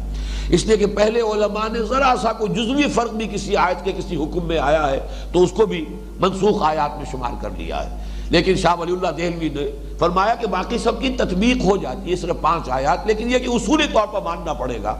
کہ قرآن مجید میں ایسا ہوا ہے جس کی سب سے بڑی مثال قم اللیل الا قلیلا نصفہ او انقص منہ قلیلا، ابھی یہ کوئی خاص شرعی ابھی احکام آئے بھی نہیں تھے، حلال اور حرام کا تو ضابطہ ابھی بیان ہونا شروع نہیں ہوا تھا، لیکن یہ کہ بہرحال اس کو منسوخ کیا گیا، اور اس کی منسوخی جو ہے 2 مراحل کے اندر آ گئی۔ علم ان لن تحصوہ فتاب علیکم واللہ یقدر اللیل والنہار، اللہ ہی ہے کہ جو دن اور رات کی ایک مقدار معین کرتا ہے، اندازے ٹھہراتا ہے، اس نے دن کام کے لیے بنایا ہے، رات آرام کے لیے بنائی ہے، اس نے انسانی جسم کے اندر جس طریقے سے بھی اس کا نظام بنایا ہے، اسے استراحت کی ضرورت ہے، اسے ریسٹ چاہیے، یہ اس کی لازمی ضرورت ہے، یہ اپنی جگہ پر اللہ کے علم میں ہے، لہذا اللہ جانتا ہے اور جانتا تھا علم ان تحصوہ کہ تم اس کی پابندی نہیں کر سکتے، نہیں نبھا سکتے۔ ایک ابتدائی دور میں ایک شدید مشقت تھی جو تم سے کرائی جانی تھی، جس کی مصلحت تھی وہ کرا لی گئی ہے، اب اس کے بعد یہ جو جس کے لیے جتنا ممکن ہو فَاقْرَؤُوا مَا تَيَسَّرَ مِنَ الْقُرْآنِ، اور اس کے بعد اگلا مرحلہ جب آیا تو اب تو تمہیں جہاد کے لیے بھی جانا ہے، یقاتلون فی سبیل اللہ، اب اس کی مشقتیں ہیں۔ اسی طریقے سے کاروبار کے لیے سفر کرو گے، قافلے جا رہے ہیں کاروبار کے لیے، اب اس میں بھی کہاں کیسے ممکن ہے کہ آدمی سفر کی حالت میں بھی یہ 2/3 رات جو ہے اس کے معمول کو نبھائے کہ وہ کھڑا رہے اللہ کے حضور میں۔ لہذا عالم ان سیکون منکم مرضی، پہ بیمار ہوں گے، وآخرون یضربون فی الارض یبتغون من فضل اللہ وآخرون یقاتلون فی سبیل اللہ فاقرؤوا ما تیسر منہ۔ باقی جو کمی اس کی وجہ سے آئی، وَأَقِیمُوا الصَّلَاةَ وَآتُوا الزَّکَاةَ وَاقْرِضُوا اللَّهَ قَرْضًا حَسَنًا، نماز قائم کرو، یہ 5 وقتہ نماز جو ہے مضبوطی کے ساتھ اس کو عماد الدین بنا لو، اسے اپنی زندگی کا محور بنا لو، تمہارے سارے معمولات جو ہیں دن بھر کے وہ اس کے گرد گھوم رہے ہو، یہ گویا کہ ایک کھوٹے کی حیثیت سے تمہاری زندگی کے اندر نماز پنجگانہ کی حیثیت ہو جائے، اور یہ کہ زکوٰۃ ادا کرو اور اللہ تعالیٰ کے لیے دین کے لیے خرچ کرو۔ وَمَا تُقَدِّمُوا لِأَنفُسِكُم مِّن خَيْرٍ تَجِدُوهُ عِندَ اللَّهِ هُوَ خَيْرًا وَأَعْظَمَ أَجْرًا، جو بھی اپنے لیے آگے بھیجو گے اللہ کے پاس موجود پاؤ گے۔ تو ان تمام کے لیے جواب جو دیا گیا ہے یہاں پر وہ یہ ہے کہ یا اللہ تعالیٰ کا اختیار مطلق ہے، أَلَمْ تَعْلَمْ أَنَّ اللَّهَ عَلَىٰ كُلِّ شَيْءٍ قَدِيرٌ أَلَمْ تَعْلَمْ أَنَّ اللَّهَ لَهُ مُلْكُ السَّمَاوَاتِ وَالْأَرْضِ وَمَا لَكُم مِّن دُونِ اللَّهِ مِن وَلِيٍّ وَلَا نَصِيرٍ۔ باقی یہ کہ شریعت کی جو بھی حضور پر تکمیل ہوئی ہے اس کے اندر بھی ایک تجدید تھی، لیکن یہ کہ معتزلہ کا یہ قول کہ کوئی بھی آیت قرآن مجید کی منسوخ نہیں ہے، یہ بہرحال باطل ہے۔ آپ مختلف آیات کے بارے میں تعویل کر کے تطبیق دکھا کر بتا سکیں کہ نہیں بعض ہمارے علماء نے اس کو بھی منسوخ کہہ دیا تھا، یہ منسوخ نہیں ہے، تو یہ تو ایک علمی بحث ہوگی، ایک تحقیق کا انداز ہے، لیکن اس کو قطعی سرے سے یہ کہ ماننا ہی نہ، یہ چیز اصل میں اہل سنت کے اجماع کے خلاف ہے، اور یہ خود قرآن مجید کی یہ آیت، ورنہ تو یہ کہ صاف ایک ہی جواب ہوتا کہ اللہ نے کبھی کوئی بات منسوخ کی ہی نہیں۔ اس حوالے سے جب قرآن مجید نے اس کو تسلیم کیا، ما ننسخ من آیت او ننسها نأتی بخیر منها او مثلها الم تعلم ان اللہ علی کل شیء قدیر الم تعلم ان اللہ له ملک السماوات والارض وما لکم من دون اللہ من ولی ولا نصیر۔ ام تريدون ان تسألوا رسولکم، کیا تم چاہتے ہو، تمہارا ارادہ ہے کہ تم سوال کرو اپنے رسول سے۔ یہاں خطاب کس سے ہے؟ کچھ لوگوں کا خیال ہے، بلکہ زیادہ لوگوں کا خیال ہے کہ یہاں یہود سے خطاب ہو رہا ہے، لیکن حضرت شیخ الہند رحمۃ اللہ علیہ کی رائے سے مجھے اتفاق ہے کہ یہاں خطاب مسلمانوں سے ہے، اگرچہ یہ سارا سلسلہ بحیثیت مجموعی جو خطاب ہے وہ بنی اسرائیل کی طرف ہے، روح سخن بنی اسرائیل کی طرف ہے، ساری ان کی شرارتیں ہیں جن کا تذکرہ ہو رہا ہے، لیکن یہاں بظاہر خطاب مسلمانوں سے کر کے ان کی شرارتوں اور سازشوں کے پردہ چاک کیا جا رہا ہے۔ میرے نزدیک اس سورہ مبارکہ میں جو مسلمانوں سے خطاب شروع ہوا ہے وہ تو 19ویں رکوع میں یا ایھا الذین آمنوا استعینوا بالصبر والصلاۃ، تحویل قبلہ کے حکم کے بعد اب جب کہ مسلمانوں کی حیثیت امت مسلمہ کی ہو گئی اور ان کی تاج پوشی بھی ہو گئی، کورونیشن ہو گئی، وہ اس منصب پر فائز کر دیے گئے، اب ان سے خطاب ہوا یا ایھا الذین آمنوا، لیکن درمیان میں یہاں پر یہ صرف یوں سمجھیے کہ روح سخن جو ہے وہ اصل میں یہاں بھی یہود کی طرف ہے، ان کی شرارتوں کے پردے چاک کیے جا رہے ہیں، اگرچہ یہاں گویا کہ ان سے خطاب انہیں اس لائق نہیں سمجھا گیا، یا یوں سمجھیے کہ جب کسی سے ناراضگی جو ہے ایک حد تک ہوتی ہے تب تو اس سے براہ راست گفتگو کر کے اسے انسان ڈانٹتا ہے، ڈپٹتا ہے، اپنی ناراضگی کا اظہار کرتا ہے، اس ناراضگی ہی کا پھر ایک اگلا مرحلہ وہ ہوتا ہے کہ اس سے بات کرنے کے بھی تیار ہے، تو اگر اس سے کوئی بات کہنی ہوتی ہے تو وہ بھی کسی اور کی طرف رخ کر کے کسی اور سے خطاب کر کے اس سے بات کہی جاتی ہے، اسے براہ راست مخاطب نہیں کیا جاتا۔ اس انداز میں یہاں پر گفتگو اصل میں تو ہو رہی ہے انہی سے، لیکن یہ کہ آیات میں خطاب جو ہے یا ایھا الذین آمنوا لا تقولوا راعنا وقولوا انظرنا، اسی طریقے سے یہاں بھی اگرچہ یہاں وہ دوبارہ الفاظ نہیں آئے یا ایھا الذین آمنوا کے، لیکن میرے نزدیک مخاطب یہاں مسلمان ہے، اور یہ بھی ہو سکتا ہے کہ چونکہ یہودیوں کے زیر اثر جو مسلمان تھے جن میں کسی درجے میں ابھی نفاق پروان چڑھ رہا تھا، چاہے وہ ابھی منافق اس کا اطلاق ان پر پورے طور پر نہ بھی ہو رہا ہو، لیکن یہ کہ وہ شکوک و شبہات اس کے بیچ جو ہے وہ یہود ان کے اندر جو ہے ڈالتے چلے جا رہے ہیں، تو ان میں سے کسی نے وہ بات کی ہوگی جس کا کہ اب یہاں پر جواب دیا جا رہا ہے۔ ام تريدون ان تسألوا رسولكم كما سئل موسى من قبل، کیا تم چاہتے ہو کہ اپنے رسول سے بھی اسی طرح کی باتیں پوچھو یا اسی طرح کے مطالبے کرو؟ سوال جو ہے، سوال مطالبہ کرنے کے لیے بھی آتا ہے، سوال کوئی شے مانگنے کے لیے بھی آتا ہے، سوال پوچھنا علم حاصل کرنے کے لیے بھی آتا ہے، سوال کبھی استہزائیہ بھی ہوتا ہے، کبھی واقعتاً استفہام ہوتا ہے کہ آپ بات سمجھنا چاہتے ہیں، کبھی بظاہر استفہام ہے اصل میں استہزاء ہو رہا ہوتا ہے، تمسخر اڑانے کے لیے سوال کیا جاتا ہے، کبھی سوال کے انداز میں انکار کرنا، کسی شے کی نفی کرنا مقصود ہوتا ہے۔ تو یہاں پہ دو چیزیں ذہن میں رکھیے، ان تسألوا رسولکم، تم مطالبہ کرو اپنے رسول سے، کما سئل موسیٰ من قبل، جیسے کہ مطالبہ کیا گیا موسیٰ سے پہلے، یا تم پوچھو اپنے رسول سے جیسے کہ پوچھی گئی باتیں موسیٰ سے قبل۔ یہ دونوں باتیں اپنی جگہ پر صحیح ہوگی۔ مطالبے کے بارے میں تو ایک روایت یہ آئی ہے کہ یہودیوں نے یا ان کے زیر اثر کچھ منافقین نے حضور سے یہ مطالبہ کیا کہ یہ پورا قرآن ہمیں ایک دم دے دیجئے، اور اس کا تعلق اسی سے ہے۔ یہ کیا کہ آج ایک آیت آ گئی، کل آپ کہیں گے صاحب وہ آیت منسوخ ہو گئی، اب یہ آیت نازل ہو گئی، تو یہ تو معاملہ جو ہے ہماری سمجھ میں نہیں آتا، پورا قرآن ہمیں دے دیجئے، اس لیے کہ موسیٰ کو پوری تورات ایک دم دے دی گئی تھی، لہذا ہمیں بھی پورا قرآن جو ہے ایک ہی مرتبہ دے دیجئے۔ اب اس میں استہزاء کا انداز بھی ہے، انکار بھی ہے، اعتراض بھی ہے، بظاہر تو ایک بڑا معصومانہ سا مطالبہ ہے، حضور ہمیں تو پورا قرآن دے دیجئے۔ یہ تھوڑا تھوڑا قرآن آتا ہے، اس سے الجھنیں پیدا ہو جاتی ہیں، اس میں پھر یہ کہ پہلی کوئی بات جو ہے اس کو منسوخ کر دیا گیا، اب شیطان دیکھیے ہم پر حملہ آور ہوتا ہے، تو آپ ہمیں پورا قرآن ایک ہی دفعہ دے دیجئے۔ یہ کہنے کی انداز جو میں نے اختیار کیا ہے، اس لیے کہ وہ شرارتی عنصر جو ہوتا ہے وہ لبادہ توڑتا ہے ایسا ہی اسی انداز میں، لیکن یہ کہ اب اسی میں گویا کہ طعن بھی ہے، طنز بھی ہے، استہزاء بھی ہے، پھر ایک مطالبہ بھی ہے۔ اس قسم کا مطالبہ یہودیوں نے حضرت موسیٰ سے کیا کیا تھا؟ ارنا اللہ جہرتاً، ہمیں دکھاؤ اللہ کو بالکل عیاناً ہم دیکھیں۔ کیسے مان لیں کہ یہ جو تم تختیاں لے کر آ گئے ہو یہ اللہ نے تمہیں دی ہے؟ کیسے مان لیں ہم؟ ارنا اللہ جہرتاً، ہمیں دکھاؤ، ہم خود دیکھیں گے اللہ کو، تو ہم اللہ سے ہم ہماری بات کراؤ۔ تو اس طرح کے مطالبے انہوں نے بھی کیے تھے۔ ام تريدون ان تسألوا رسولكم كما سئل موسى من قبل، اور یہ بھی ہو سکتا ہے کہ جیسے شرعی حکم کوئی آیا، اب اس کے بارے میں مین میخ، جیسے کہ ہم پڑھ چکے ہیں کہ وہ گائے کو ذبح کرنے کا حکم دیا گیا تھا، بتائیے وہ گائے کیسی ہو، وہ کیسی ہو، بوڑھی ہو، بچھیا ہو، یا یہ کہ وہ کس رنگ کی ہو، وہ کہیں اور اس کی جو بھی ہے اس کی صفات بیان کیجئے، مختلف انداز میں جو انہوں نے سوالات کیے۔ اسی طریقے سے چونکہ مسلمانوں میں بھی ایک واقعہ ایسا ہو گیا کہ حج کی فرضیت کا جب حکم آیا، حضور نے جب مسلمانوں کو سنایا، کسی صاحب نے پوچھا حضور کیا ہر سال فرض ہے؟ حضور نے خاموشی اختیار فرمائی، سکوت اختیار فرمایا، اس کی طرف التفات نہیں کیا، اپنا رخ موڑ لیا، وہ ادھر بھی آگے کھڑا ہو گیا۔ حضور ذرا فرمائیے نا کہ کیا یہ ہر سال فرض ہے؟ تو حضور نے بڑی ناراضگی کے ساتھ جواب دیا کہ جو بات تم سے کہی گئی ہے اگر وہ مجمل ہے، اس کے مجمل رہنے میں عافیت ہے، اس کے مجمل رہنے میں خیر ہے، اسی میں برکت ہے۔ تم اگر یہ کہ تمہارے اس سوال کے جواب میں ہاں کہہ دیتا تو قیامت تک کے لیے ہر مسلمان پر ہر سال حج کرنا فرض ہو جاتا۔ اللہ تعالیٰ نے اس کو چھوڑا، جس کے لیے ممکن ہے وہ ہر سال کرے، جس کے لیے نہیں ہے بس سال میں ایک مرتبہ بھی اگر عمر میں کر لیا ہے تو حج جو ہے ادا ہو گیا۔ تو جس چیز کو اللہ نے مجمل رکھا ہے وہ کسی بھول چوک کی وجہ سے نہیں رکھا، اس کا اجمال جو ہے وہ بھی بربنائے حکمت ہے۔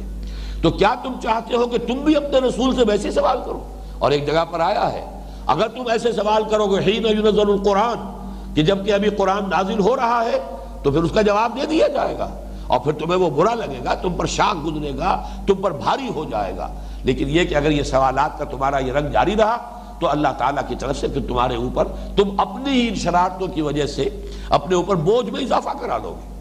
تو یہاں پر یہ دونوں مفہوم مراد ہو سکتے ہیں۔ ام تريدون ان تسألوا رسولكم كما سئل موسى من قبل ومن يتبدل الكفر بالایمان فقد ضل سواء السبیل، اور جو کوئی بھی ایمان دے کر کفر لے لے گا، بدل لے گا ایمان سے کفر کو، ایمان دے کر کفر لے لے گا، فقد ضل سواء السبیل۔ اور یہاں ظاہر بات ہے، اس سے اور متعین ہو گیا جو شیخ الہند کی رائے ہے کہ یہاں خطاب مسلمانوں ہی سے ہے کہ اے مسلمانوں، اگر تم یہود کی اس سکھلائی میں آ کر اور ان کی جو تمہیں جو پٹیاں وہ پڑھاتے ہیں، اگر ان کے زیر اثر آ کر تم نے اس قسم کی روش اختیار کی تو گویا کہ تم اس پٹڑی پر چڑھ گئے ہو کہ ایمان جو بھی تمہیں نصیب ہوا ہے اللہ تعالیٰ کے فضل و کرم سے وہ ہاتھ سے جاتا رہے گا اور تم کفر کے دائرے میں پہنچ جاؤ گے۔ وَدَّ كَثِيرٌ مِّنْ أَهْلِ الْكِتَابِ لَوْ يَرُدُّونَكُم مِّن بَعْدِ إِيمَانِكُمْ كُفَّارًا۔ اب وہ بات آ گئی دوسرے انداز میں۔ پہلے فرمایا تھا لا يَوَدُّ الَّذِينَ كَفَرُوا مِنْ أَهْلِ الْكِتَابِ وَلَا الْمُشْرِكِينَ أَن يُنَزَّلَ عَلَيْكُم مِّن خَيْرٍ مِّن رَّبِّكُمْ۔ یہاں فرمایا کہ اب وہ اس پر تلے ہوئے ہیں۔ وَدَّ كَثِيرٌ مِّنْ أَهْلِ الْكِتَابِ، ان اہل کتاب میں سے تو بڑی کثیر تعداد میں لوگ اس پر ادھار کھائے بیٹھے ہیں، تلے ہوئے ہیں۔ لو یردونکم، کسی طریقے سے تمہیں لوٹا کر لے جائیں، واپس لے جائیں، من بعد ایمانکم، تمہارے ایمان کے بعد، کفارا، اور تمہیں کفار بنا دیں، پھر تمہیں مرتد کر دیں، ایمان سے محروم کر دیں۔ اور اس کے سبب کیا ہے؟ حسد من عند انفسہم، یہ کسی خیر خواہی کی وجہ سے نہیں ہے، یہ ان کے اندر، ان کے نفوس کے اندر جو حسد کی آگ بھڑکی ہوئی ہے، یہ اس کے باعث، اس کی بنا پر، اس کے نتیجے میں کر رہے ہیں۔ من بعد ما تبین لهم الحق، اس کے بعد کہ حق ان پر واضح ہو چکا ہے، یہ حق کو پہچان چکے ہیں۔ آگے چل کر آ جائیں گے الفاظ، یعرفونہ کما یعرفون ابناءہم، یہ ایسے پہچانتے ہیں قرآن کو اور محمد کو صلی اللہ علیہ وسلم جیسے اپنے بیٹوں کو پہچانتے ہیں۔ لیکن یہ ہے کہ اب حسد کی وجہ سے، میں نے عرض کیا تھا، حسد میں اور رشک میں یہی فرق ہے۔ حسد یہ ہے کہ کسی کو خیر ملا اس سے سلب ہو جائے اور مجھے مل جائے، اور رشک یہ ہے کہ انہیں یہ خیر دیا اللہ نے، ہمیں بھی خیر عطا فرمائے، یہ رشک ہے۔ رشک جو ہے یہ محمود صفت ہے، اس سے آپ کے اندر ترقی ہوگی، آپ خیر کے راستے میں آگے بڑھیں گے، آپ خیر میں فاستبقوا الخیرات، نیکیوں میں، بھلائیوں میں ایک دوسرے سے دوڑ لگاؤ، ایک دوسرے سے آگے نکلنے کی کوشش کرو۔ اور حسد جو ہے یہ در حقیقت تمام نیکیوں کو جس طرح آگ جلا کر راکھ کر دیتی ہے، انسان کے اعلیٰ سے اعلیٰ مراتب جو اس نے پہلے حاصل کیے ہوں، علم کے ہوں چاہے عمل کے ہوں، یہ حسد کی آگ ان سب کو جلا کر بھسم کر دیتی ہے۔ تو فرمایا حسد من عند انفسہم من بعد ما تبین لهم الحق فاعفوا واصفحوا، ان دو الفاظ پر ذرا پوری توجہ کیجئے۔ تو اے مسلمانوں، ابھی ذرا درگزر سے کام لو، چشم پوشی سے کام لو۔ یہ کیوں کہا جا رہا ہے؟ یہ بڑی حکمت ہے، نوٹ کیجئے اس کو۔ در حقیقت حکمت نبویہ علی صاحب صلاۃ والسلام، جس کے نتیجے میں کہ حضور نے مدینے آتے ہی یہود کے ساتھ معاہدے کیے، آپ نے جو سٹیٹس کو برقرار رکھنا چاہا، بلکہ اسی میں شامل کرتا ہوں اس لیے کہ دونوں امکانات موجود ہیں کہ حضور نے 16 مہینے جو بیت المقدس کی طرف رخ کر کے نماز پڑھی ہے، یہ بھی ممکن ہے کہ یہ وحی خفی ہو، اللہ کی طرف سے حکم آیا ہو، اگرچہ قرآن مجید میں نہیں ہے، وحی جلی تو نہیں ہے، کہیں وہ آیت موجود نہیں، لفظ موجود نہیں ہے۔ اور یہ بھی ہو سکتا ہے یہ حضور کا اپنا اجتہاد ہو، اور وہ اجتہاد تقریر ہے اللہ کی طرف سے، اللہ نے اس پر حضور کو برقرار رکھا۔ جیسے حدیث آپ کو معلوم ہے 3 چیزوں کا نام ہے، حضور کا قول، حضور کا عمل، حضور کی تقریر۔ قول ہے، آپ نے فرمایا یہ کرو، یہ نہ کرو، ایسا ہے، فلاں چیز یوں ہے، یہ آپ کا قول ہے، یہ بھی حدیث ہے۔ آپ کا فعل ہے، حضور یہ کرتے تھے، اس میں آپ کا قول کوئی شامل نہیں ہے، کوئی صحابی بیان کر رہے ہیں حضور ایسا کرتے تھے، یہ فعل ہے حضور کا، یہ بھی حدیث ہے۔ اور تیسری چیز یہ ہے کہ حضور کے سامنے کام کیا گیا اور حضور نے روکا نہیں، برقرار رکھا۔ اس میں بھی گویا کہ اللہ تعالیٰ کی طرف سے یا رسول کی طرف سے سینکشن ہو گئی کہ حضور کے سامنے کام کیا گیا، اگر غلط ہوتا تو حضور روک دیتے، حضور نے نہیں روکا تو امپلائڈ سینکشن ہے اس میں، یہ بھی گویا کہ شریعت کے اندر اس کے لیے جواز کے لیے دلیل بن جائے گی۔ تو نبی کا قول، نبی کا فعل، نبی کی تقریر، یہ حدیث ہے، اس کو بلکہ خبر کہتے ہیں۔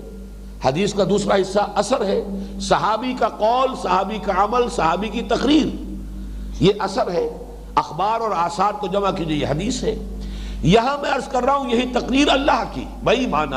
کہ اگر حضور کے کسی اجتہاد پر اللہ تعالیٰ نے روکا ٹوکا نہیں، جو حضور نے اجتہاد فرمایا اللہ نے اس کی چلنے دیا، برقرار رکھا، تو گویا کہ اب وہ اللہ تعالیٰ کی طرف سے سینکشن شمار ہوگی، اللہ کی تقریر شمار ہوگی۔ تو ہو سکتا ہے کہ یہ بیت المقدس کی طرف رخ کر کے نماز پڑھنے کا معاملہ 16 مہینے وہی خفی ہو، حکم ہو اللہ کا، اور ہو سکتا ہے کہ یہ تقریر ہو اللہ کی طرف سے حضور کے اجتہاد کی۔ تو بہرحال اس اعتبار سے نوٹ کیجئے کہ وہ چیز بھی کس مقصد کے لیے تھی کہ ابھی چونکہ اصل محاذ ہمیں کھولنا ہے مکے والوں کے خلاف، لبریشن آف مکہ، وہ جو اللہ تعالیٰ کا گھر جو بنا تھا اللہ توحید خالص کے لیے، اس پر کفار کا مشرکین کا قبضہ ہے، مشرکین نے اس کو جو ہے شرک کا مرکز بنا دیا ہے۔ لہذا حکمت کا تقاضا یہ ہے کہ ابھی دوسرا محاذ فوری طور پر نہ کھولا جائے۔ اسی حکمت کے لیے الفاظ ہے فاعفو واصفحوا، اے مسلمانوں ان یہود کی شرارتوں کو پہچان تو لو، لیکن ان کے خلاف ابھی اقدام کوئی نہ کرو، ابھی ان کے خلاف کوئی تمہاری طرف سے پیش قدمی نہیں ہونی چاہیے، ابھی ان کے خلاف کوئی اعلان جنگ، کوئی تعلیمی کارروائی نہیں ہونی چاہیے، بلکہ حکمت کا تقاضا ہے فاعفو واصفحوا، ابھی ذرا عفو سے اور صفح سے کام لو۔ صفح کہتے ہیں چشم پوشی کرنا یا رخ پھیر لینا، صفحہ کہتے ہیں، یہ فرق ہے، یہ بھی صفحہ ہے یہ بھی صفحہ ہے، رخ کو کہتے ہیں صفحہ۔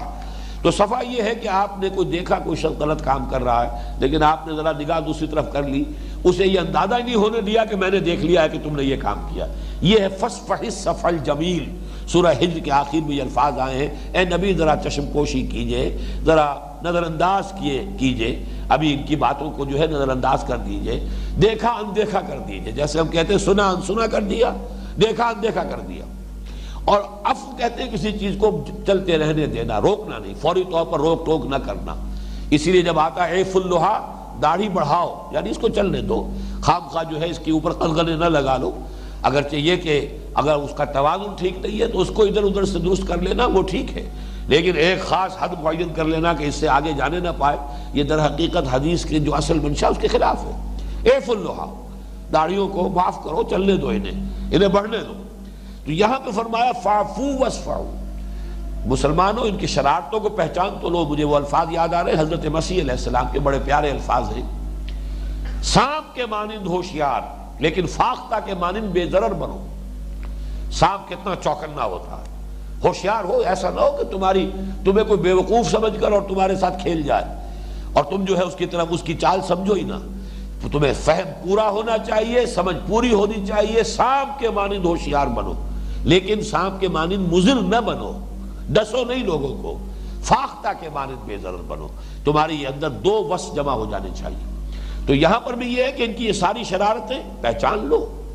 تاکہ تم بچ سکو، لیکن یہ کہ ابھی ان کے خلاف اقدام کا مرحلہ نہیں آیا ہے۔ یہ حکمت خداوندی اور حکمت نبویہ دونوں اس پر گویا کہ یہاں پر متفق ہیں کہ ابھی ان کے معاملے کے اندر جو ہے ڈھیل دو، فاعفو واصفحوا حتی یاتی اللہ بامرہ۔ تو میثاق مدینہ پر بھی چونکہ ان دنوں میں نے گفتگو کی ہے اپنے خطبات جمعہ میں، چونکہ اس کو جو ہے مستقل بات بنا کر پیش کیا جا رہا ہے، اور کمال تو یہ کہ کلنٹن صاحب نے بھی اس کا حوالہ دیا ہے، میثاق مدینہ کا حوالہ صدر کلنٹن انہوں نے دیا ہے، جبکہ یہ اردن اور اسرائیل کی جو اب صلح ہوئی ہے اور جو بھی مصالحت ہوئی ہے اس موقع پر جو تقریب ہوئی ہے اور چل کر آئے ہیں امریکہ سے صدر امریکہ، تو وہاں تقریر میں انہوں نے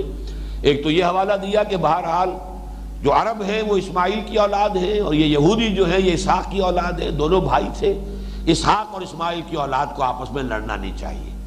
تاریخی دلیل، اور دوسری تاریخی دلیل حضور کی سیرت سے کہ میثاق مدینہ بھی تو ہوا تھا، یہود کے ساتھ معاہدہ ہوا تھا، گویا کہ آج وہی کچھ ہو رہا ہے۔ حالانکہ وہاں مسئلہ یہ تھا حضور صلی اللہ علیہ وسلم کی حیثیت غالب فریق کی تھی، یہود کی مغلوب فریق کی حیثیت تھی۔ یہاں معاملہ یہ کہ اسرائیل غالب کی حیثیت سے ہے اور تمام عرب ممالک مغلوب کے درجے میں آ چکے ہیں، زمین و آسمان کا فرق واقع ہو چکا ہے۔ بہرحال دوسری بات جو زیادہ اہم ہے وہ یہ ہے، اس آیت کے حوالے سے بھی پہچان لیجئے کہ یہ وقتی حکم ہے، فاعفو واصفحوا حتی یاتی اللہ بامرہ، یہاں تک کہ اللہ تعالیٰ اپنا فیصلہ لے آئے، اپنا امر لے آئے، اس کی حکمت بالغہ اپنی آخری شکل میں ظاہر ہو جائے، اس کا جو شریعت کا حکم ہے وہ آخری اور تکمیلی صورت میں نازل ہو جائے، اس وقت تک فاعفو واصفحوا، ان کے ساتھ درگزر کا معاملہ کرو۔ اور وہ امر ہی کیا ہے؟ وہ جیسا کہ میں عرض کر چکا ہوں اپنے خطبہ جمعہ میں ابھی حال ہی میں، وہ سورہ توبہ کی آیت نمبر 29 ہے، قاتلوا الذین لا یؤمنون باللہ ولا بالیوم الآخر ولا يحرمون ما حرم اللہ ورسولہ ولا يدینون دین الحق من الذین اوتوا الکتاب حتی یعطوا الجزیۃ عن ید وہم صاغرون۔ آخری حکم یہ ہے، اعلان جنگ ہے مستقل ابد الآباد تک کے لیے، باطل میں اور حق میں کوئی ایگزسٹنس کا کوئی سوال نہیں، باطل دوئی پسند ہے حق لا شریک ہے، شرکت میں آنا ہے حق و باطل نہ کر قبول، لیکن یہ کہ ایک درمیانی حکمت عملی کے طور پر، وقتی طور پر جو بھی حکمت عملی کا تقاضا تھا، اس میں فرمایا فَاصْفَحُوا وَاعْفُوا وَاصْفَحُوا حَتَّىٰ يَأْتِيَ اللَّهُ بِأَمْرِهِ، اور آخری امر وہی ہے جو میں نے آپ کو سورہ توبہ کی آیت نمبر 29 کے حوالے سے سنا دیا کہ یہ جو اہل کتاب میں سے نہ یہ حقیقتاً اللہ پر ایمان رکھتے ہیں، نہ یوم آخر پر، چاہے دعویٰ ان کا ہے، نہ یہ دین حق کی پیروی کرنے کو تیار ہے، نہ اللہ اور اس کے رسول نے جن چیزوں کو حرام قرار دیا ہے اس کی حرمت کو ماننے کے لیے تیار ہے۔ لہذا ان سے جنگ جاری رکھو یہاں تک کہ چھوٹے ہو کر رہیں اور ہاتھ سے جزیہ پیش کریں، حتیٰ یؤتوا الجزیۃ عن ید وہم صاغرون۔ اسی پر پوری دور خلافت راشدہ کے اندر اسی پر مسلمانوں کا عمل رہا۔ جو فوج جہاں گئی 3 باتیں کہی گئی، یا تو مسلمان ہو جاؤ، اسلام لے آؤ، ہمارے بالکل برابر کا سٹیٹس تمہارا ہوگا، تمہاری جانیں، مال، تمہاری املاک، تمہاری عزت آبرو سب محفوظ اور برابر کا سٹیٹس۔ اور یہ نہیں تو پھر یہ کہ تابع ہو جاؤ، اسلامی ریاست کی بالادستی قبول کرو، اللہ کے دین کی بالادستی کو تسلیم کرو اور اس کے تحت رہو، یا یہودی رہو، مجوسی رہو، جو چاہو رہو، انفرادی طور پر مذہب تبدیل کرنے پر مجبور نہیں کیا جائے گا، جزیہ دو اور چھوٹے بن کر رہو۔ اور یہ بھی منظور نہیں تو آؤ میدان میں، تلوار ہمارے اور تمہارے درمیان فیصلہ کرے گی۔ وہ ہے امر آخری، حتیٰ یاتی اللہ بامرہ ان اللہ علی کل شیء قدیر، یقیناً اللہ تعالی ہر چیز پر قادر ہے۔ وَأَقِیمُوا الصَّلَاةَ وَآتُوا الزَّکَاةَ وَمَا تُقَدِّمُوا لِأَنفُسِکُم، اس درمیانی عرصے میں جو بھی ان کی شرارتیں ہیں وہ ہیں، لیکن یہ کہ تمہیں ان کے خلاف اقدام سے روک دیا گیا ہے، لیکن تمہیں ہم ہتھیار دے رہے ہیں ان سے بچنے کے لیے، اپنے تحفظ کے لیے، اپنے موقع پر پختگی کے ساتھ قائم رہنے کے لیے۔ اس کے لیے تمہارا پروگرام وَأَقِیمُوا الصَّلَاةَ، نماز قائم کرو، آتوا الزَّکَاةَ، زکوٰۃ ادا کرو، وَمَا تُقَدِّمُوا لِأَنفُسِکُم مِّن خَیْرٍ، اور جو بھی کچھ تم اپنے لیے آگے بھیجو گے۔ اب یہاں پر میرے نزدیک مراد ہے انفاق فی سبیل اللہ، زکوٰۃ کا معاملہ وہ تو ظاہر بات ہے، انما الصدقات للفقراء والمساکین، وہ تو جو بھی معاشرے کے اندر جو غرباء ہیں، محتاج ہیں، مساکین ہیں، بیوائیں ہیں، یتیم ہیں، اصل میں زکوٰۃ جو ہے اس کے مصارف بنیادی طور پر ان لوگوں کے لیے، ایک ہے دین کے لیے، انفاق فی سبیل اللہ، جہاد بالمال، جاہدوا فی سبیل اللہ باموالکم وانفسکم، یہ ہے میرے نزدیک وما تقدموا لانفسکم من خیر، یعنی یہ کہ اللہ تعالیٰ کے اس امر کے آخری جو حکم آنے والا ہے اس کے آنے کے لیے ضروری ہے کہ تمہاری جدوجہد آگے بڑھے۔ یہ قتال کا مرحلہ شروع ہونے والا ہے